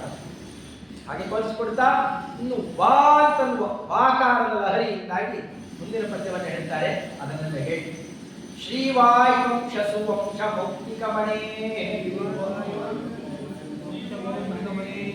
ಸೇವಾ ವಿನಮ್ರ ಕ್ಷಮಾ ದೇವಾಜ್ಞಾನ ತಮೋ ವಿಮೋಚನ ಕಲಾ ಶೈವಾತೃಕ ಶ್ರೀನಿಧೇ ಶೈವಾದ್ವೈತ ಮತಾಟವೀ ಕವಲನ ದಾವಾಗ್ನಿ ಲೀಲಾಜುಷಃ ಗೋವಾದಿ ಪುರತೋ ಜೈಶ್ವರ ಭವೇತ್ ದೇವಾದ ಕೋಲಾಹಲೇ. ಯಾಕೆ ಇಷ್ಟೊಂದೆಲ್ಲ ವರ್ಣನೆ ಮಾಡ್ತೀರಿ ಅವರನ್ನ? ಇಷ್ಟೆಲ್ಲ ಮಹತ್ವ ಅವರಿಗೆ ಏನು ಬಂತು? ಅವರ ಸ್ಥಾನ ಏನು ಅಂತ ಕೇಳಿದಾಗ ಆ ಸ್ಥಾನವನ್ನ ಚಿತ್ರಣ ಮಾಡ್ತಾ ಅವರ ಮಹಾತ್ಮ್ಯವನ್ನು ಹೇಳ್ತಾರೆ. ಅದೆಲ್ಲ ನಾವು ಹೇಳಿಕ್ಕೆ ಆಗೋದಲ್ಲ ಅಂತೂ ಅಂದ್ಬಿಡ್ತಾರೆ ಮುಂದಿನ ಪದ್ಯದಲ್ಲಿ. ಅವ್ರು ಯಾರು ಅಂತಂದ್ರೆ ಇಂಥ ಮಹಾನುಭಾವರು, ಜೈಶ್ವರರು. ಅವರು ಜೈ ಅಂದ್ರೆ ಗೆಲ್ಲುವವರು. ಅವ್ರು ಗೆಲ್ತಾನೇ ಇರೋದೇ, ಸೋಲೆ ಇಲ್ಲ. ಅದಕ್ಕೆ ಪರಮಾತ್ಮ ಕೂತ್ಬಿಟ್ಟಿದ್ದಾನೆ ಪಾರ್ಥಸಾರಥಿ. ಅವ್ರು ಬಂದು ಕೂತ್ಕೊಂಡು ಮುನ್ನಡೆಸ್ತಾ ಇದ್ರೆ ಅವ್ರು ಸೋಲೋದೆಲ್ಲಿ? ಏನ್ರಿ ಇಷ್ಟೆಲ್ಲ ನಿಮಗಿಂತ ದೊಡ್ಡವರು ನಿಮ್ಗಿರಂತಾನೆ ಹಿಡಿಬೇಕಾ? ಟೀಕಾಕೃತ್ಪಾದರು ಅವರನ್ನೇ ಮುಂದೆ ಬರುವಂತಹ ರುಜಿಯೋಗಿಶ್ವೇಷ್ಟರು ವಾದಿರಾಜರು ಕೂಡ ಇವರ ಗ್ರಂಥನೇ ಹಿಡಿತಾರೆ. ಎಷ್ಟು ಆಶ್ಚರ್ಯ ಅಂತಂದ್ರೆ ಈಶಾವಾಸ್ಯೋಪನಿಷತ್ ಭಾಷ್ಯಕ್ಕೆ ಟೀಕಾಕೃತ್ಪಾದ ಜಯತೀರ್ಥರ ಟೀಕೆ ಇದೆ. ಷಟ್ಪ್ರಶ್ನೋಪನಿಷತ್ ಭಾಷ್ಯಕ್ಕೆ ಎರಡೇ ಕಡೆ, ಇನ್ಯಾವುದಕ್ಕೂ ಇಲ್ಲ. ಟೀಕಾಕೃತ್ಪಾದ ಇನ್ಯಾವುದಕ್ಕೂ ಟೀಕಾ ರಚನೆ ಮಾಡಿಲ್ಲ. ಇದು ಬಾಕಿ ಇದಕ್ಕೆಲ್ಲ ಏನಾಗಿದೆ? ಅಲ್ಲೆಲ್ಲ ಕಡೆಯಲ್ಲೂ ಇಲ್ಲ.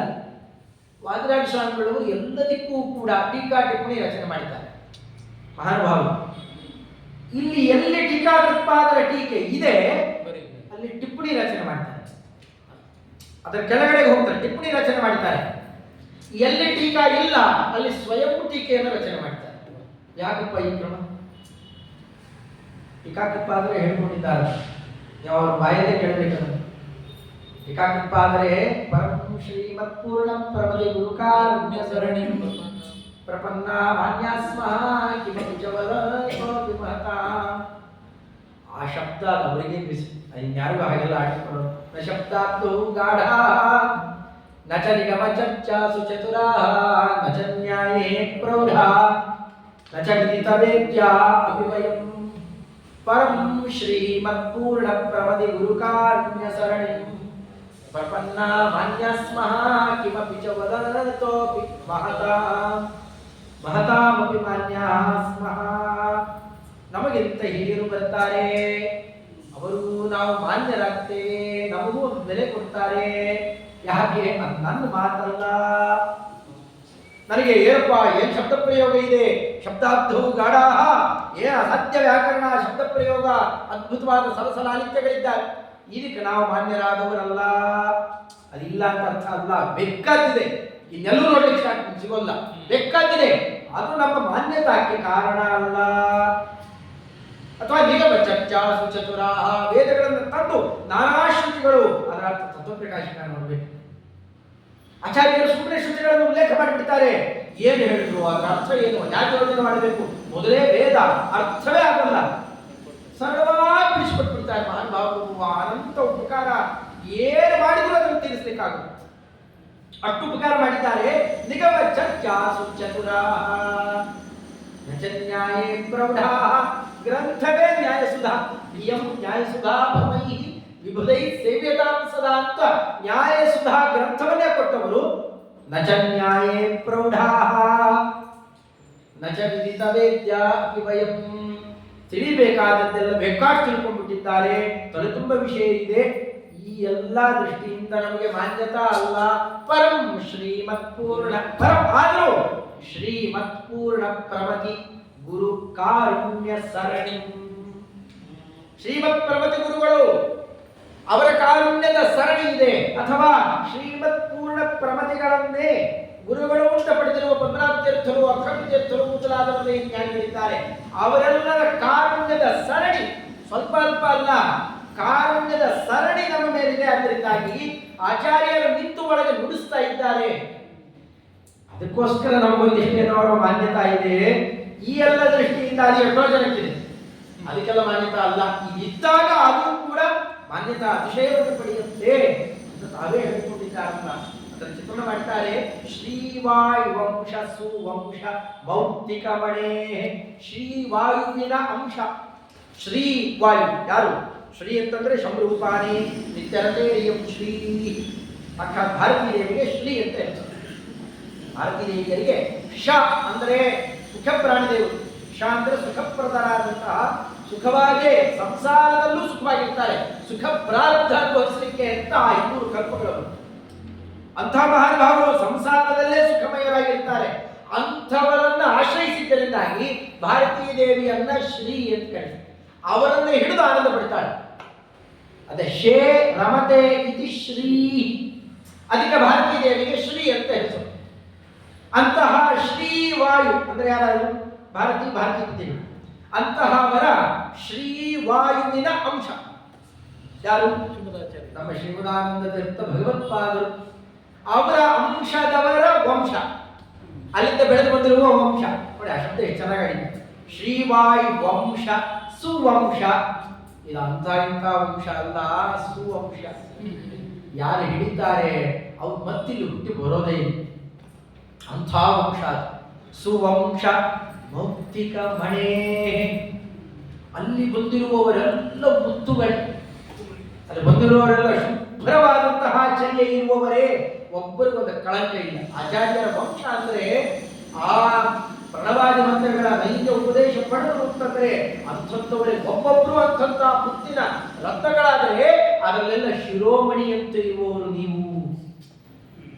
ಆಚಾರ್ಯರಿಂದ ಮುಂದೇನು ಆಶ್ರಮ ತಗೊಂಡು ಬಂದ ದೊಡ್ಡ ದೊಡ್ಡ ಜ್ಞಾನಿ ಶಿಖಾಮಣಿಗಳಿದ್ದಾರೆ.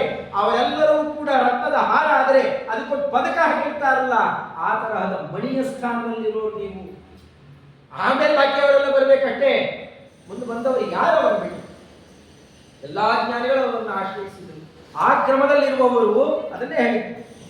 ನಮಗಿಂತ ಹಿರಿಯರು ಬರ್ತಾರೆ, ಅವರು ಗೌರವ ಆಧರಿಸ್ತಾರೆ ನಮಗೆ ಅಂದ್ರೆ ಹೇಳ್ಕೊಂಡಿದ್ದನ್ನು ಇಲ್ಲಿ ಚಿತ್ರಣ ಮಾಡ್ತಾರೆ. ಸುವಂಶ ಭೌತಿಕ ಮಣೇ ಅಷ್ಟೇ ಅಲ್ಲ, ಸೇವಾ ವಿನಮ್ರ ಕ್ಷಮಾ ದೇವಾಜ್ಞಾನ ತಮೋ ವಿಮೋಚನ ಕಲಾ ಜೈವಾತ್ಮಕ ಶ್ರೀಧೇ. ಇಲ್ಲಿ ಒಳ್ಳೆ ಮಣಿ ಅಂತ ಇದ್ದೀರಾ, ಅದು ಪ್ರಕಾಶಿಸೋದು. ಇನ್ನೊಂದು ಕಡೆ ನೋಡಿದ್ರೆ ಚಂದ್ರನ ಕಲೆಯೆಲ್ಲ ಮೈಯಲ್ಲಿ ತುಂಬಿದೆ ಅಂತ ಕಾಣುತ್ತೆ, ಅಷ್ಟು ಬೆಳಕು ನಿಮ್ಮಲ್ಲಿ. ಮತ್ತೊಂದು ದೃಷ್ಟಿಯಲ್ಲಿ ನೋಡಿ, ಹಾಗೆ ಸೇವಾ ವಿನಮ್ರ, ನಿಮ್ಮ ಸೇವೆಯನ್ನು ಮಾಡಿ ನಿಮ್ಮಲ್ಲಿ ಬಗ್ಗೆ ಬರತಕ್ಕಂತಹ ಕ್ಷಮಾದೇವ. ಕ್ಷಮ ಅಂದ್ರೆ ಭೂದೇವಿ. ಭೂದೇವಿಯಲ್ಲಿ ದೇವತೆಗಳು ಅಂತಂದ್ರೆ ಭೂಸುರರು ಅಂತ. ಭೂಸುರರು ಅಂದ್ರೆ ಯಾರು? ಬ್ರಾಹ್ಮಣೋತ್ತಮರು ಅಂತ ಅರ್ಥ. ಅಂತಹ ಸೇವಾ ವಿನಮ್ರ ಕ್ಷಮಾದೇವ ಗೊತ್ತಾಯ್ತಲ್ಲ. ಅಂತಹ ಕ್ಷಮಾದೇವತೆಗಳು ಅಂತಿದ್ದಾರಲ್ಲ ಬ್ರಾಹ್ಮಣೋತ್ತಮರು, ಅವರ ಅಜ್ಞಾನ ತಮೋ ವಿಮೋಚನ ಕಲ. ಅವರ ಅಜ್ಞಾನದ ತಮಸ್ಸೇನಿದೆ ಅದರ ವಿಮೋಚನ. ಹಾಗೆ ಹೇಳ್ತಾ ಹೋದ್ರೆ ಶಬ್ದ ಬಿಡಿಸಿ ಹೇಳಬೇಕಾಗಿಲ್ಲ. ಅದರ ವಿಮೋಚನ ಕಲಾ ಜೈವಾತ್ಮಕ. ಆ ಕಲೆಗಳನ್ನೇ ಅವರ ಅಜ್ಞಾನ ಹ್ಯಾಕ್ ಕಳಿಬೇಕು ಅನ್ನೋದರ ಆ ಕಲೆಗಳನ್ನೇ ತುಂಬಿಕೊಂಡಿರುವ ದೊಡ್ಡ ಚಂದ್ರಮಣಿ ನೀವು ಜೈವಾತ್ಮಕ ಶ್ರೀನಿಧೇ. ಆ ಸಂಪತ್ತಿಗೆ ಅದ್ಭುತವಾದ ನಿಧಿ ಅಂತ ಇದ್ದೀವಿ. ನಮ್ಮ ಅಜ್ಞಾನ ಕಳಿಲಿಕ್ಕೆ ಅಂತಲೇ ಬಂದ ದೊಡ್ಡ ಪೂರ್ಣ ಚಂದ್ರ ನೀವು. ಸೂರ್ಯ ಅಂತ ಹೇಳ್ಕೊಂಡು ಹೋದಾಗಿತ್ತು. ಸೂರ್ಯ ಅಂತ ತಕ್ಷಣ ನಾವು ಮನೆ ಬಾಗಿಲು ಹಾಕೊಂಡು ಒಳಗೆ ಹೋಗೋದೇ ಇಲ್ಲ. ಚಂದ್ರ ಅಂದ್ರೆ ಹಾಗಲ್ಲ, ಓಡಿ ಹೊರಗೆ ಹೋಗ್ತೇವೆ. ಯಾಕೆಂದ್ರೆ ಅಲ್ಲಿ ತಾಪ ಇಲ್ಲ. ಅದಕ್ಕೆ ಚಂದ್ರನ ಕಿರಣ ಚಂದ್ರಿಕಾ ಅಂತೆಲ್ಲ ಯಾಕೆ ಅಂತ ಹೆಸರಿಡ್ತಾರೆ. ಇದೇ ಕಾರಣದಿಂದಲೇ ನಮಗೆ ತಂಪಾಗಿ ತತ್ವಜ್ಞಾನವನ್ನು ಕೊಟ್ಟು ಅಜ್ಞಾನ ಕಳೆಯುವ ಕ್ರಮ. ಸ್ವಲ್ಪ ಹೆಚ್ಚು ಬಿಸಿಲು ಬಂತು ಅಂತಂದ್ರು, ಅಯ್ಯೋ ತಾಪ ಬೇಡ, ನೆರಳು ಹೊರಟೋಗೋಣ, ಅದು ತಪ್ಪಿಸ್ಕೊಂಡು ಕತ್ತಲೆಗೆ ಹೋಗ್ತೇವೆ. ಅದರಿಂದ ಅದು ತಾಪ ಜಾಸ್ತಿ ಆಗಬಾರದು. ಅಂತಹ ಅದ್ಭುತವಾದ ಕ್ರಮ. ಆದರೆ ಅದೇ ದುರ್ವಾದಿಗಳು ಮತ್ತು ಹೀಗೆಲ್ಲ ಚಂದ್ರನಂತೆ ಅವರಪ್ಪ ನೀವೇನು ಹೇಳಿದ್ರು ಸರಿ, ಹೌದು ಹಿಂಗೆಲ್ಲ ಕೊಡ್ಕೊಡೋರ ಅಲ್ಲ. ಅವರ ವೈಭವ ಹೇಗಿದೆ? ಶೈವಾದ್ವೈತ ಮತಾಟವಿ ಕವಲನ ದಾವಾಗ್ನಿ ಲೀಲಾ ಜುಷ. ಶೈವ ಅದ್ವೈತ ಮುಂತಾದಂತಹ ನಾನಾ ತರಹದ ದುರ್ವಾದಿಗಳು ನಾನೇ ಶಿವ ಇದ್ದೇನೆ ಅಥವಾ ಶಿವ ಸರ್ವೋತ್ತಮ, ನಾನೇ ದೇವರು ಅಂತ ಹೀಗೆಲ್ಲ ಏನು ಮಾತಾಡುವಂತಹ ನಾನಾ ದುರ್ಮತಗಳು ಅಂತನ್ನೋದು ಅಲ್ಪ ಸ್ವಲ್ಪ ಇಲ್ಲ. ದೊಡ್ಡ ಕಾಡಿದಂತೆ ಇದೆ ಅದು, ಅಡವಿ. ಆ ಕಾಡುಗಳನ್ನ ಒಂದೊಂದು ಕೆನ್ನಾಲಿಗೆ ಚಾಚಿ, ಒಂದೊಂದು ಕಾಡನ್ನ ಒಂದು ನಾಲಿಗೆ ಚಾಚಿದೆ. ಒಂದೇ ಒಂದು ಜ್ವಾಲೆ ಬಿದ್ದರೆ ಅದನ್ನ ಆಹುತಿ ತಗೊಳ್ಳುವಂತಹ ದಾವಾಗ್ನಿ ಲೀಲಾ ವಿಷ. ಕವಲನ ಅಂತಂದ್ರೆ, ಕವಲ ಅಂತಂದ್ರೆ ಕವಳ ಗೋವಿಂದ ಅಂತಂದ್ರೆ ಒಂದು ಕವಲ ಅಂತಂದ್ರೆ ಒಂದು ತುತ್ತು ಅಂತ ಅರ್ಥ. ಒಂದೊಂದು ತುತ್ತು ತಗೊಂಡು ಹಾಗೆ ಒಂದೊಂದು ಅಡವಿಯನ್ನ, ಒಂದೊಂದು ಅಟವಿಯನ್ನ, ಒಂದೊಂದು ಮತವನ್ನ ಆಹುತಿ ತಗೊಂಡ್ಬಿಡ್ತೇವೆ. ಒಂದೊಂದು ಪ್ರಕರಣ ಸಾಕು. ಒಂದೊಂದು ಪ್ರಕರಣದಲ್ಲೇನೆ ಆ ದುರ್ಮತಗಳ ಎಲ್ಲಾ ದೌರ್ಬಲ್ಯ ತೋರಿಸ್ಕೊಳ್ತಾರೆ, ಮುಗಿದೊಯ್ತಲ್ಲಿ. ಇಂತಹ ಕ್ರಮದಲ್ಲಿ ದಾವಾಗ್ನಿಯ ಲೀಲಾ ಆ ಕಾಡಿಗಿಚ್ಚು ಹೇಗೆ ಲೀಲೆ ತೋರಿಸುತ್ತೋ ಅಂತಹದ್ದನ್ನ ಜುಷಃ ಅದನ್ನು ಎಳ್ಕೊಂಡು ಕೂತಿದ್ದೀರಿ. ಒಂದ್ ಕಡೆ ಚಂದ್ರನಂತೆ ಕಾಣ್ತೀರಿ, ಇನ್ನೊಂದು ಕಡೆ ಮಣಿಯಂತೆ ಕಾಣ್ತೀರಿ, ಇನ್ನೊಂದು ಕಡೆಯಲ್ಲಿ ದಾವಾಗ್ನಿಯಂತೆ ಕಾಣ್ತೀರಿ ಸ್ವಾಮಿ. ಅಂತಹದ್ದು ನಿಮ್ಮ ಎದುರುಗಡೆ ಕೋವಾದಿ ಪುರತೋ ಜೈಶ್ವರ ಭತೆ ತೇವಾದ ಕೋಲಾಹಲೆ. ನಿಮ್ಮ ವಾದದ ಕೋಲಾಹಲ ಆರ್ಭಟದ ಮುಂದೆ ಇನ್ನೊಬ್ಬ ಯಾರು ಬಂದು ನಿಲ್ಲಿಕ್ಕೆ ಶಕ್ತಿ ಇದೆಯಾ ದುರ್ವಾದಿ? ಇಂಥ ಅದ್ಭುತವಾದ ನಿಮ್ಮ ವ್ಯಕ್ತಿತ್ವ ಇದೆ. ಇದನ್ನ ಪೂರ್ಣ ವರ್ಣನೆ ಮಾಡಿಬಿಡೋಣ ಅಂತ ಹೊರಟ್ರೆ ನಮ್ಮ ಕೈಯಲ್ಲಿ ಆಗೋಲ್ಲ ಅಂತ ತೋರಿಸಲಿಕ್ಕೆ ಮತ್ತಷ್ಟು ಆ ಮಹಿಮಾವನ್ನ ವರ್ಣನೆ ಮಾಡುತ್ತಾ ನೀಹಾರಚ್ಚ ಹೇಳ್ತೀರ ಅದನ್ನ. ನೀಹಾರಚ್ಚವಿ ಬಿಂಬ ನಿರ್ಗತ ಕರ ವ್ಯೂಹ ಪ್ಲುತೆ ರೂಪಲ ಆಹಾರ್ಯಸ್ೃತ ನೂತನಾಮೃತ ಪರಿ ವಾಹಾನಿ ವಾಣಿ ಮುಚಃ ಗುಹಾ ಗೋಚರ ಗರ್ವ ಪಂಡಿತ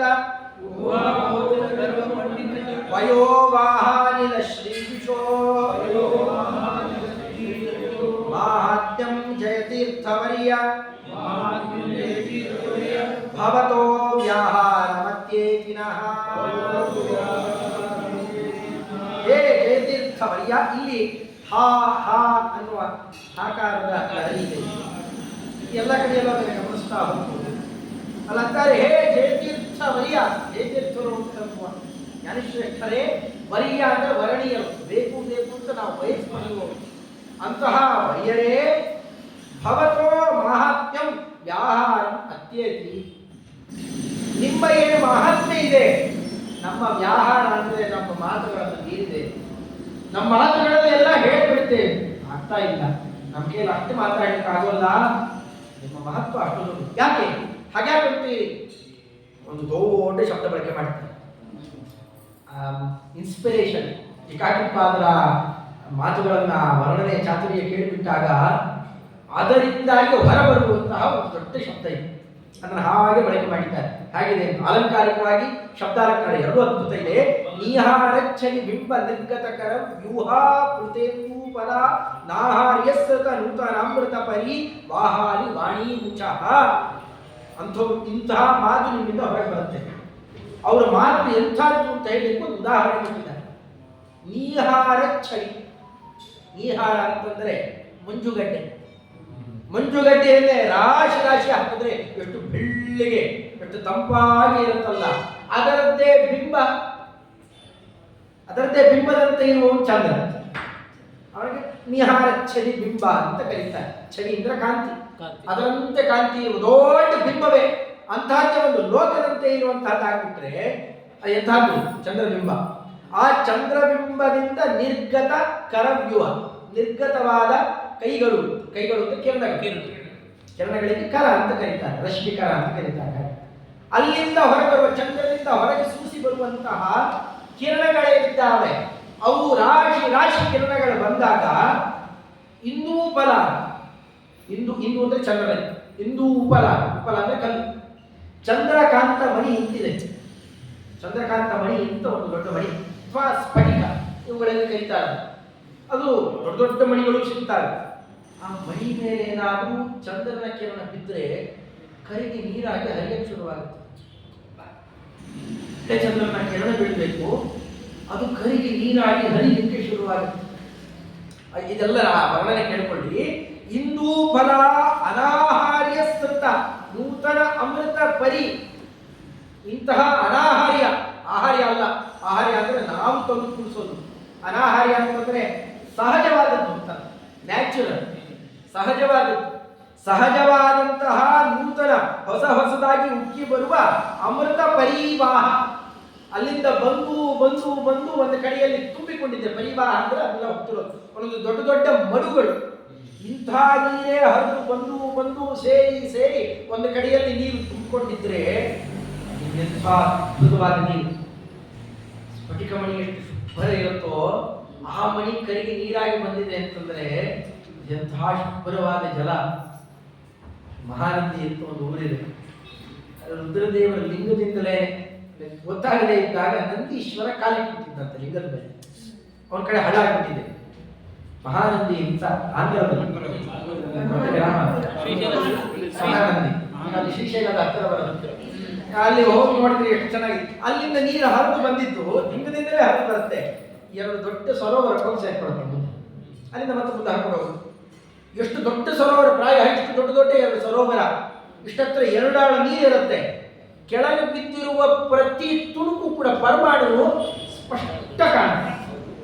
ನೀವು ಯಾರು ಹೋಗಿದ್ರೆ ಅಲ್ಲಿ ಗೊತ್ತಿಲ್ಲ, ಹೇಗಿರುತ್ತಲ್ಲಿ ಅಷ್ಟು ಸ್ಫುಟವಾಗಿ ಕಾಣುತ್ತೆ. ಇಲ್ಲ ಹರಿದು ಬರುವ ನೀರೇ ಹೀಗಿದೆ. ಸ್ಫಟಿಕ ಮಣಿ ಕರಿಗೆ ನೀರಾಗ ಹರಿದು ಬಂದಿದ್ರೆ ಹಿಂಗೆ ಎಷ್ಟೇ ಇರುತ್ತೆ. ಅಂತಹ ನೀರನ್ನು ಹೊತ್ತಿರುವ ಸರೋವರಗಳು ಇದ್ದರೆ ಆ ನೀರು ಪಾನ ಮಾಡಿದರೆ ಎಷ್ಟು ಶುಭ್ರ, ಎಷ್ಟು ಮಿನರಲ್ ಇರಬೇಕಂತ. ಅಂತಹ ವಾಣಿ ಮುಚಃ, ನಿಮ್ಮ ಮಾತು ಅಷ್ಟು ಸ್ಫುಟವಾಗಿರುತ್ತೆ, ಅಷ್ಟು ಹಿನ್ನೆಲೆ ಇದೆ, ಅದಕ್ಕೆ ಅಷ್ಟು ತಯಾರಿ ಇದೆ. ಅಂತಹ ವಾಣಿ ಮುಚಃ, ಅಂತಹ ಮಾತು ಹೊರಹಾಕ್ತೀರಿ. ನಿಮ್ಮ ಮಾತನ್ನು ಹೇಳಬೇಕಾಗಿದ್ರೆ ಏನು ವರ್ಣನೆ ಮಾಡಬೇಕು, ಎಷ್ಟು ಸ್ಫುಟವಾಗಿದೆ, ಎಷ್ಟು ಸ್ಪಷ್ಟತೆಯನ್ನು ತಂದುಕೊಡ್ತೀರಿ ಅಂತ ಏನು ಹೇಳಿ ಅದನ್ನು ಸಾಬೀತು ಮಾಡಬೇಕು ಅಂತ ಕವಿಗಳು ಒದ್ದಾಡಿ ಶಬ್ದ ಬಳಕೆ ಮಾಡ್ತಾರೆ. ಕಾಕಪ್ಪ ಅದರ ಮಹತ್ವ ಎಷ್ಟಿದೆ ಅದಕ್ಕೆ ತಂದು ಈ ಶಬ್ದಗಳನ್ನು ಯೋಜನೆ ಮಾಡ್ತಾರೆ. ನೀಹಾರಚ್ಛಲಿ ಬಿಂಬ ನಿರ್ಗತ ಕರವ್ಯೂಹಾಪ್ಲುತೇಂದು ಫಲ ಅನಾಹಾರ್ಯ ಸೃತ ನೂತನ ಅಮೃತ ಪರಿವಾಹ.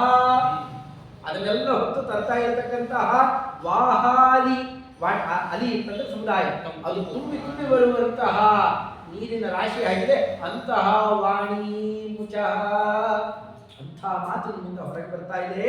ಊಹಾ ಗೋಚರ ಗರ್ವ ಪಂಡಿತ ಪಯೋ ಬಾಹಾನಿಲ ಶ್ರೀ ಜುಷಃ.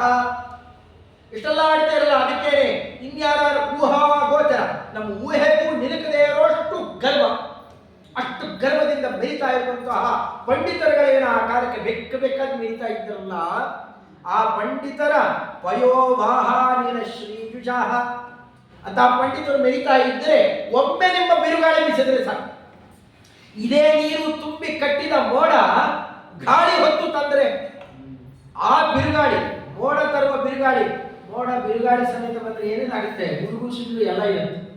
ಅದರ ಸಮೇತ ನೀವು ಬಂದ್ರೆ ಆ ಬಿರುಗಾಳಿಗೆ ಇವರೆಲ್ಲ ಏನಾಗ್ತಾರೆ, ಹುಲ್ಲುಗಡ್ಡಿಯಾದಾಗ ಹಾರಿ ಹೋಗ್ತಾರೆ. ವಾಹಾನಿಲ ಶ್ರೀ ಜುಷಃ ಮಹಾತ್ಮ್ಯಂ ಜಯತೀರ್ಥವರ್ಯ ಭವತೋ ವ್ಯಾಹಾರ ಮಧ್ಯೆ ದಿನಃ. ನಮ್ಮ ಮಾತುಗೆ ಸಿಲುಕಿದ್ದಲ್ಲ, ನಿಮ್ಮ ಮಹಾತ್ಮೆ ಅದನ್ನು ಮೀರಿದ್ದು ಅಂತ ಚಿತ್ರಣ ಮಾಡಿದ್ದ. ವಂದಾರುಕ್ಷಿತಿಪಾದ ಮೌಲಿ ವಿಲಸನ್, ಇದು ಹೇಳ್ತೀರಾ ಇದನ್ನ? ವಂದಾರುಕ್ಷಿತಿಪಾದ ಮೌಲಿ ವಿಲಸನ್ ಮಂದಾರ ಪುಷ್ಪಾವಲಿ ಮಂದಾನ್ಯ ಪ್ರಸರನ್ಮರಂದ ಕಣಿಕಾ ವೃಂದಾರುದ್ರ ಪಾದಾಂಭುಜ ಕುಂದಾಭಾಮಲ ಕೀರ್ತಿ ಆರ್ತ ಜನತಾ ವೃಂದಾರ ಕಾಲೋಕ ಸ್ವದಾಸಂ ಜಯತೀರ್ಥರಾಟ್ ಸ್ವಕರುಣಾ ಸಂದಾನಿತಂ ಮಾಂ ಕ್ರಿಯಾ. ನಕಾರ ದಕಾರ ದೀರ್ಘ ದಾ ಅನ್ನೋದು ಮತ್ತೆ ಮತ್ತೆ ಇಲ್ಲಿ ಹರಿಯಾಗಿ ನಕಾರ ಮತ್ತು ದಕಾರ ಪಟ್ಟಿಗೆ ಕೇಳಿಸ್ಬೇಕು. ಆ ತರಹದಲ್ಲಿ ಒಂದಾರು ಕ್ಷಿತಿಪಾಲ, ಅವರ ಮಹತ್ವ ಎಷ್ಟು ಅಂತಂದ್ರೆ ಪಾದ ಇಟ್ಟುಕೊಂಡು ತಾವು ಕೂತಿರ್ಬೇಕಂತ. ಎಂಥವರು ಇವರನ್ನು ಆನೆ ಮೇಲೆ ಕೂಡಿಸಿ ಮೆರವಣಿಗೆ ಮಾಡಿದವರು. ಕೆಲವು ಕಾಲ ಆ ಗುಹೆಯಲ್ಲಿ ಕೂತು ಗ್ರಂಥ ರಚನೆ ಮಾಡಿದ್ದಾರೆ. ಆಮೇಲೆ ಬರೇ ದಿಗ್ವಿಜಯ ಯಾತ್ರೆ ದೇವಸ್ಥಾನಗಳನ್ನು ಸ್ಥಾಪನೆ ಮಾಡಿದವರು. ಆ ಕಾಲದ ರಾಜರು ಮುಂತಾದವರೆಲ್ಲ ಇವನ್ನ ಹ್ಯಾಕ್ ಕಾಣ್ತಾ ಇದ್ರು. ಇವರು ಬಂದು ಬಗ್ಗೆ ನಿಂತ್ಕೊಂಡಿರ್ಬೇಕು, ಚಾಮರ ಹಾಕ್ತಾ ಇರಬೇಕು. ಇಂತಹ ಕ್ರಮದಲ್ಲಿ ಬಂದವರು ಮೌಲಿ ವಿಲಸನ್ನ ಮಂದಾರ, ಆ ತಲೆ ತುಂಬ ಮಂದಾರ ಪುಷ್ಪಾವಲಿ, ಮಂದಾರಾದಿ ಪುಷ್ಪಗಳ ಸಮೂಹಗಳನ್ನು ಹೊತ್ತು ತರಬೇಕು. ಅದರ ಮಂದಾರಿಯ ಪ್ರಸನ್ನ ಮರಂದ, ಸ್ವಲ್ಪ ಅಲ್ಪ ಅಲ್ಲ, ಅವರು ತಂದು ರಾಶಿ ರಾಶಿ ಇವರು ಪಾದ ಪೂಜೆ ಮಾಡಿ ಆ ಹೂವುಗಳನ್ನ ಹಾಕ್ತಾ ಇದ್ರೆ ಇವರ ಪಾದ ಎಲ್ಲ ಅಂಟಂಟಾಗಿರೋದಂತ. ಅಲ್ಲೆಲ್ಲ ಕೆಲವು ರಸಗಳ ಹಾಗೆ ಉಳ್ಕೊಂಡಿರೋದಂತ. ಪಾದ ನಾವು ಈ ಪಾದ ಚಿಂತನೆ ಮಾಡಬೇಕು. ಆ ಪಾದ ಎಲ್ಲ ಸ್ವಲ್ಪ ಅಂಟಂಟಾಗಿರೋದು. ಏನಂಟು ಅಂತಂದ್ರೆ ಅಷ್ಟು ರಾಶಿ ರಾಶಿ ಅದ್ಭುತ ಒಳ್ಳೆ ಜಾತಿಯ ಹೂವನ್ನ ರಾಶಿ ರಾಶಿ ತಂದು ಹಾಕ್ತಿದ್ರಲ್ಲ, ಅದರಲ್ಲಿರುವ ಮಕರಂದ ಇವರು ಪಾದ ಕಾಣ್ಕೊಂಡಿರ್ತಾರೆ. ಮಕರಂದದಿಂದ ತೊಯ್ದು ಹೋದ ಪಾದ ಅಂತ. ಅದನ್ನೇ ಒಂದಾರು ಕ್ಷಿತಿಪಾಲ, ಅವನ ಮೌಲಿ ವಿಲಸನ್ನ ಮಂದಾರ ಪುಷ್ಪಾವಲಿ ಮಂದಾನ್ಯ ಪ್ರಸರಣ ಮರಂದ ಕಣಿಕ. ಮರಂದಗಳು ಎಷ್ಟು ಬಿದ್ದಿತ್ತು, ರಾಶಿ ಹೂ ತಂದ್ರು ಎಷ್ಟು ಹನಿ ಬಿದ್ದಿತ್ತು. ಇವ್ರ ಪಾದ ತೊಯ್ಯೋಷ್ಟು ಮಕರಂದ ಇತ್ತು ಅಂತಂದ್ರೆ ಇನ್ನೆಷ್ಟು ಹೂವಿನಿಂದ ಇವ್ರ ಪಾದಕ್ಕೆ ಅರ್ಚನೆ ಆಗಿತ್ತು. ಮರಂದ ಕಣಿಕ ವೃಂದಾರ್ದ್ರ, ವೃಂದ ಅಂದ್ರೆ ಸಮುದಾಯ, ಅದರಿಂದ ಆರ್ದ್ರ ಪಾದಾಂಭುಜ, ಪಾದ ಹೀಗೆ ಚಿಂತನೆ ಮಾಡಬೇಕು. ಇಂತಹ ಪಾದ ಧೂಳಿ ಕಡೆ ಧೂಳಿ ಚಿತ್ರಣ ಮಾಡ್ತಾರೆ. ಈ ರೀತಿಯಲ್ಲಿ ಚಿತ್ರಣ ಮಾಡಬೇಕು. ಕುಂದಾಭಾಮಲ ಕೀರ್ತಿ, ಇವರ ಕೀರ್ತಿ ಹಾಗೆ ಅಂದ್ರೆ ಕುಂದ ಮಲ್ಲಿಗೆ ಹೂವೇನಿದೆಯಲ್ಲ, ಶುಭ್ರವಾದ ಮಲ್ಲಿಗೆ ಹೂವಿನ ಆ ಬಣ್ಣ ಹೇಗೆ ಅಷ್ಟು ಶುಭ್ರ ಕೀರ್ತಿ, ಅಲ್ಲಿ ಯಾವ ಬೇರೆ ಕಲೆಗೆ ಅವಕಾಶವೇ ಇಲ್ಲ. ಆರ್ತ ಜನತಾ ವೃಂದಾರ ಕಾನೋಕ, ಆರ್ತ ಜನತೆ ಇದೆಯಲ್ಲ, ಬಳಲಿ ಬಂದವರು, ಸ್ವಾಮಿ ನಮಗೆ ಕಟ್ಟಾಗಿದೆ, ಮಕ್ಕಳಿಲ್ಲ, ಮನೆ ಇಲ್ಲ, ಮದುವೆ ಆಗ್ತಾ ಇಲ್ಲ, ಏನೇನೋ ಕಷ್ಟಗಳು, ಸಾಂಸಾರಿಕ ಕಷ್ಟಗಳು ಇಲ್ಲ, ತಂತ್ರಜ್ಞಾನ ಇಲ್ಲ, ಅದರಿಂದ ಒದ್ದಾಡ್ತಾ ಇದ್ದೇವೆ. ಹೀಗೆ ನಾನಾ ತರಹದ ಕ್ಲೇಶಗಳಿಂದ ಆರ್ತರಾಗಿ ಬಳಲಿ ಬಂದಿರತಕ್ಕಂತಹ ಜನರುಗಳಿಗೆ ವೃಂದಾರಕ ಅನೋಕ, ವೃಂದಾರಕ ದೈವತಾನಿ, ವೃಂದಾರಕ ಅಂದ್ರೆ ದೇವತೆಗಳು, ದೇವತೆಗಳು. ಅವರ ಅನೋಕಃ ಅಂತಂದ್ರೆ ಅವರ ವೃಕ್ಷ, ಕಲ್ಪವೃಕ್ಷದಂತಿದ್ದೀರಿ. ಯಾರು ಬೇಡ ಬರ್ತಾರೆ, ಬೇಕಾದ ಕೊಡುವವರು. ಅಂತಹ ಹೇ ಜಯತೀರ್ಥರ ಸ್ವಕರುಣಾ ಸಂಧಾನಿತಂ, ನಿಮ್ಮ ಕರುಣೆಯಿಂದ ಕಟ್ಟಲ್ಪಟ್ಟವನನ್ನಾಗಿ, ನಿಮ್ಮ ಕರುಣಾ ಅನ್ನುವ ಹಗ್ಗದಿಂದ ದಯೆಯಿಂದ ನನ್ನ ಕಟ್ಟಿಬಿಡಿ, ಬಿಡಿಸಿಕೊಳ್ಳಿಕ್ಕೆ ಆಗ್ಬಾರ್ದು. ಎಲ್ಲ ಕಡೆಯಲ್ಲೂ ಅದನ್ನು ನಾವು ಯಾವುದಾದ್ರೂ ದಾರ ಕಟ್ಕೋತೀವಲ್ಲ, ಮುಖ್ಯ ಪ್ರಾಣದೇವರಿಗೆ ಅಲ್ಲಿ ಯಾವತ್ತೊಂದು ದಾರ, ಯಾವುದ್ಯಾವುದೋ ದಾರ ಬೇಡ, ನಿಮ್ಮ ಕಾರುಣ್ಯದ ದಾರ ಕಟ್ಬಿಡಿ. ಆ ದಾರ ಕಟ್ಕೊಂಡು ಬಿಟ್ಟು ಏನಾಗಬೇಕು ಈಗ ಕೇಳ್ತಾರೆ, ಯಾವುದೋ ದಾರ ಕಟ್ಕೊಂಡಿದ್ದಾರೆ ಹೆಣ್ಮಕ್ಳಿಗೆ ಕೇಳ್ತಾರೆ, ಏನು ಮಲಗಿದ್ದಾರೆ, ನೆನ್ನೆ ವರಮಹಾಲಕ್ಷ್ಮಿ ವ್ರತ ಮಾಡಿದ್ರು, ಆ ವ್ರತದ ದಾರ ಲಕ್ಷ್ಮೀದೇವಿ ಭಕ್ತರು ನಾವು ಅಂತ ಹೇಳಿದ್ದೆ. ಹಾಗೆ ನಿಮ್ಮ ಭಕ್ತರು ಅನ್ನೋದರ ಸೂಚನೆಗೆ ನಿಮ್ಮ ಕಾರುಣ್ಯದ ಈ ದಾರವನ್ನು ಕಟ್ಟಿ ಸ್ವೇದಾಸ ವರ್ಗೇ ಸ್ವಂ ದಾಸಂ ಕಲೆಗೆ, ನಿಮ್ಮನ್ನು ನಿಮ್ಮ ದಾಸನನ್ನಾಗಿ ನನ್ನ ಮಾಡಿಕೊಂಡು ಬಿಡಿ. ಈ ಕ್ರಮದಲ್ಲಿ ನಿಮ್ಮ ದಾಸನನ್ನಾಗಿ ಮಾಡಿ ನನಗಿರುವ ಕಷ್ಟಗಳನ್ನೆಲ್ಲ ಕಳೆದು ನನ್ನನ್ನು ಉದ್ಧಾರ ಮಾಡಿ ಅಂತ ಹೇಳ್ತಾರೆ. ಆ ಕೇಳುವ ಶಬ್ದ ಒಂದೇ ಶಬ್ದ, ಕೇಳೋದು ಮಂದಾರಕ್ಷಿತಿ ಪಾದ ಮೌಲಿ ವಿಲಸನ್ ಮಂದಾರ ಪುಷ್ಪಾವಲಿ ಮಂದಾನ್ಯ ಪ್ರಸರನ್ ಮರಂತ ಕಣಿಕಾ ಮಂದಾರ್ದ್ರ ಪಾದ ಪೂಜಾ. ಇಂತಹ ನೀವು ವೃಂದಾಭಾವನ ಕೀರ್ತಿ ಆರ್ತ ಜನತಾ ವೃಂದಾರಕಾನೋಕಃ ಸ್ವಂ ದಾಸಂ ಜಯತೀರ್ಥರಾಟ್ ಸ್ವಕರುಣಾ ಸಂಧಾನಿತಂ ಮಾಂ ಕ್ರಿಯಾತ್ ಸ್ವಂ ದಾಸ, ನಿಮ್ಮ ದಾಸನಾದ ನನ್ನನ್ನ ನಿಮ್ಮ ಕಾರುಣ್ಯದ ದಾರದಿಂದ ಕಟ್ಟಿಬಿಡಿ, ಕಟ್ಕೊಂಡು ಜೊತೆಯಲ್ಲಿ ಸದಾ ಇಟ್ಕೊಂಡಿರಿ. ನಾವು ದೂರ ಹೊರಟೋದ್ರೆ ಹಗ್ಗ ಬಿಚ್ಚೋದು, ಹಾಗದೇ ಇದ್ದಂತೆ ಎಂದೂ ಕೂಡ ಆ ಹಗ್ಗ ಬಿಚ್ಚದೇ ಇದ್ದಂತೆ ಮಾಡಿ ಸದಾ ನಮ್ಮನ್ನು ರಕ್ಷಣೆ ಮಾಡ್ರಿ. ಹೀಗೆ ಹೇಳ್ಕೊಳ್ತಾ ಇದೊಂದು ಪದ್ಯ ಹೇಳಿ ಅದಕ್ಕೆ ತಿಳಿಸೋಣ. ಶ್ರೀದಾರಂಗ್ರಿನತಃ ಪ್ರತೀಪ ಸುಮನೋ ವಾದಾಹ ವಾಟೋಪನಿರ್ ಭೇದಾತಂದ್ರಮತಿ ಸಮಸ್ತ ವಿಬುಧ ಗೋದಾವರೀದಾಯಕಃ ಗೋದಾವರಿಯುದಯತ್ತರಂಗ ನಿಕರ ಕ್ರೀದಾಯಿ ಗಂಭೀರಗೀ ಪಾದಾಬ್ಜ ಪ್ರಣತೆ ಜೈ ಕಲಯತು ವೇದಾಸವರ್ಗೇತಿ ಮುನಿ ಶ್ರೀ ದಾ ಭೇದ ದಾ ದಾ ಅಂತ ಲಹರಿಯನ್ನ ಹೇಳ್ತಾ ಅಂತಾರೆ. ಟೀಕಾಕೃತ್ಪಾದರು ಹೇಗಿದ್ದಾರೆ, ಅವರು ಹೇಗೆ ಚಿಂತನೆ ಮಾಡಬೇಕು. ಶ್ರೀದಾರಂಗರಿನತಃ ಸದಾ ಭಗವಂತನ ಪಾದದಲ್ಲಿ ಬಂದಿರುವವರು, ಅವ್ರು ನಮಸ್ಕಾರ ಮಾಡ್ತಾ ಇರ್ತಾರೆ ಸದಾ ಕಾಲ. ಇನ್ನು ಬಾಕಿದ ಬೇರೆ ಮಾಡ್ತಾ ಇರಲಿ, ಅದೆಲ್ಲದರಲ್ಲೂ ಕಡೆಗೆ ಅವ್ರು ಮಾಡ್ತಾ ಇರೋರು ಇದು ಒಂದು ಶ್ರೀದಾರ. ದಾರ ಅಂದ್ರೆ ಹೆಂಡತಿ, ಲಕ್ಷ್ಮೀದೇವಿಯನ್ನೇ ದಾರ ಶ್ರೀರಮಣಿ ಅಂತ. ಲಕ್ಷ್ಮೀದೇವಿಯನ್ನೇ ಹೆಂಡತಿ ಮಾಡಿಕೊಂಡಿರೋನು ಯಾರಿದ್ದಾನೋ ಅವನ ಅಂಗ್ರಿ ಪಾದದಲ್ಲಿ ನತಃ ಯಾವಾಗಲೂ ಬಂದಿರ್ತೀರಿ. ಅವ್ರು ಬೇರೆ ಕೆಲಸನೇ ಇಲ್ಲ, ಸದಾ ಭಗವಂತನ ಪಾದಗಳನ್ನು ಚಿಂತನೆ ಮಾಡ್ತಾ ಇರೋದೇ.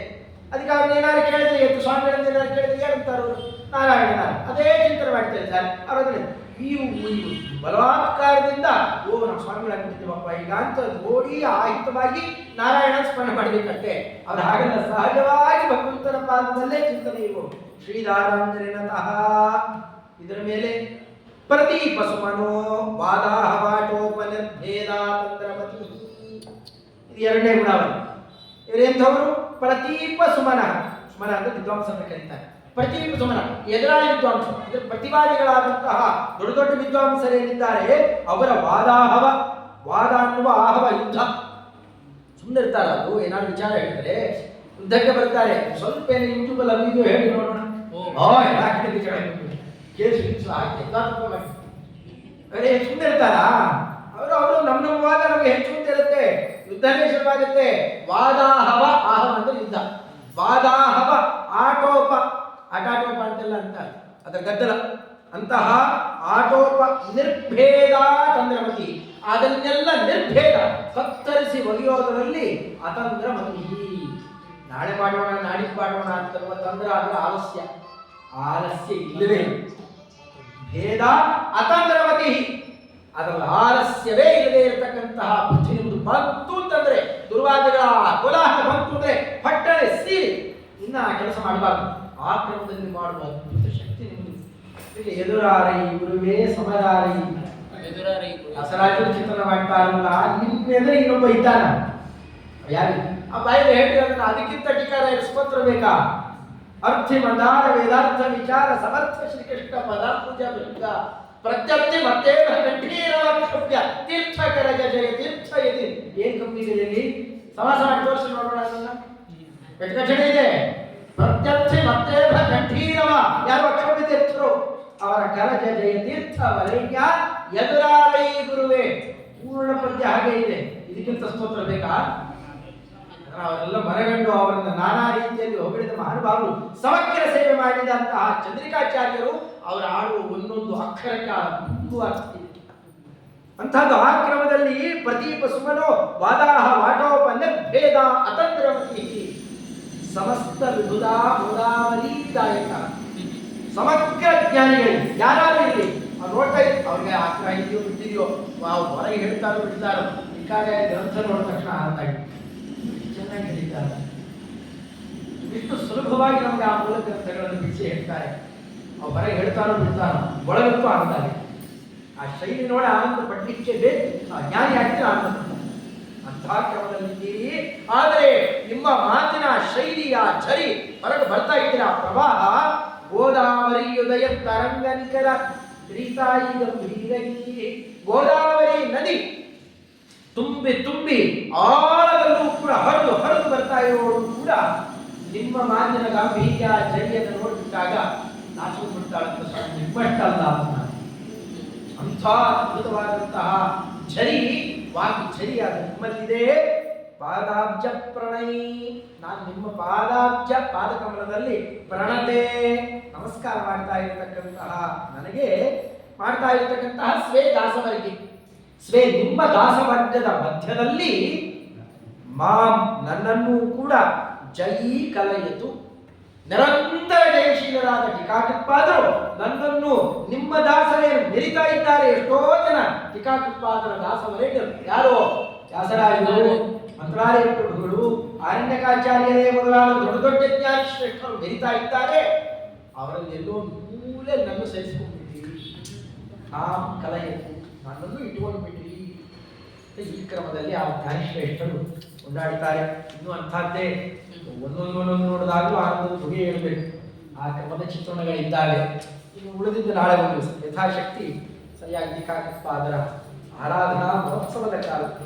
ನಿರಂತರ ಸ್ಮರಣೆ ಮಾಡಬೇಕು ಒಂದು ದಿವಸ ನಾನು ಮಾಡ್ತೇವೆ ಅಂತಂದ್ರೆ ಅಷ್ಟಾರು ಜನ್ಮ ಸಾರ್ಥಕ ಆಗುತ್ತೆ ಅದು ಮಾಡೋದು ಸರಿಯಾಗಿ ಮಾಡಿರ್ತಿದ್ವಿ ಅಂತಂದ್ರೆ ಇಲ್ಲ ಅಲ್ಲೆಲ್ಲ ಕೂತ್ಕೊಂಡು ನನ್ನ ಬಗ್ಗೆ ಇಷ್ಟು ಹೇಳ್ತೀಯಾ ಎಲ್ಲೆಲ್ಲೋ ಇರ್ಬೇಡ ನನ್ನ ಜೊತೆಗೆ ಬಾತ್ ಕರ್ಕೊಂಡು ಅವರ ಕಾರ್ಯದ ದೃಷ್ಟಿ ನಮ್ಮ ಮೇಲೆ ಬೀಳುವ ಒಳ್ಳೆ ಪರ್ವಕಾಲ ಆದ್ದರಿಂದಾಗಿ ನಾವು ಆರಾಧನಾ ಅಂತ ಕರೀತಾರೆ ಅಂತಹ ಒಳ್ಳೆ ಪರ್ವಕಾಲ ಶುಭ ಸಂದರ್ಭ ನಾಳೆ ಯಥಾಶಕ್ತಿ ಅವರನ್ನು ಕೊಂಡಾಡಿ ನಮಗೇನು ಹರಿವಾಯುಗಳು ಗುರುಗಳು ಆ ಬಾಯಿ ಮುಂತಾದವರು ಕೊಟ್ಟಿದ್ದಾರೆ ಅದು ನಿಜವಾಗ್ಲೂ ಸಾರ್ಥಕಗೊಳಿಸಿಕೊಳ್ಳೋಣ ಅಂತ ಹೇಳ್ತಾ ಶ್ರೀಕೃಷ್ಣ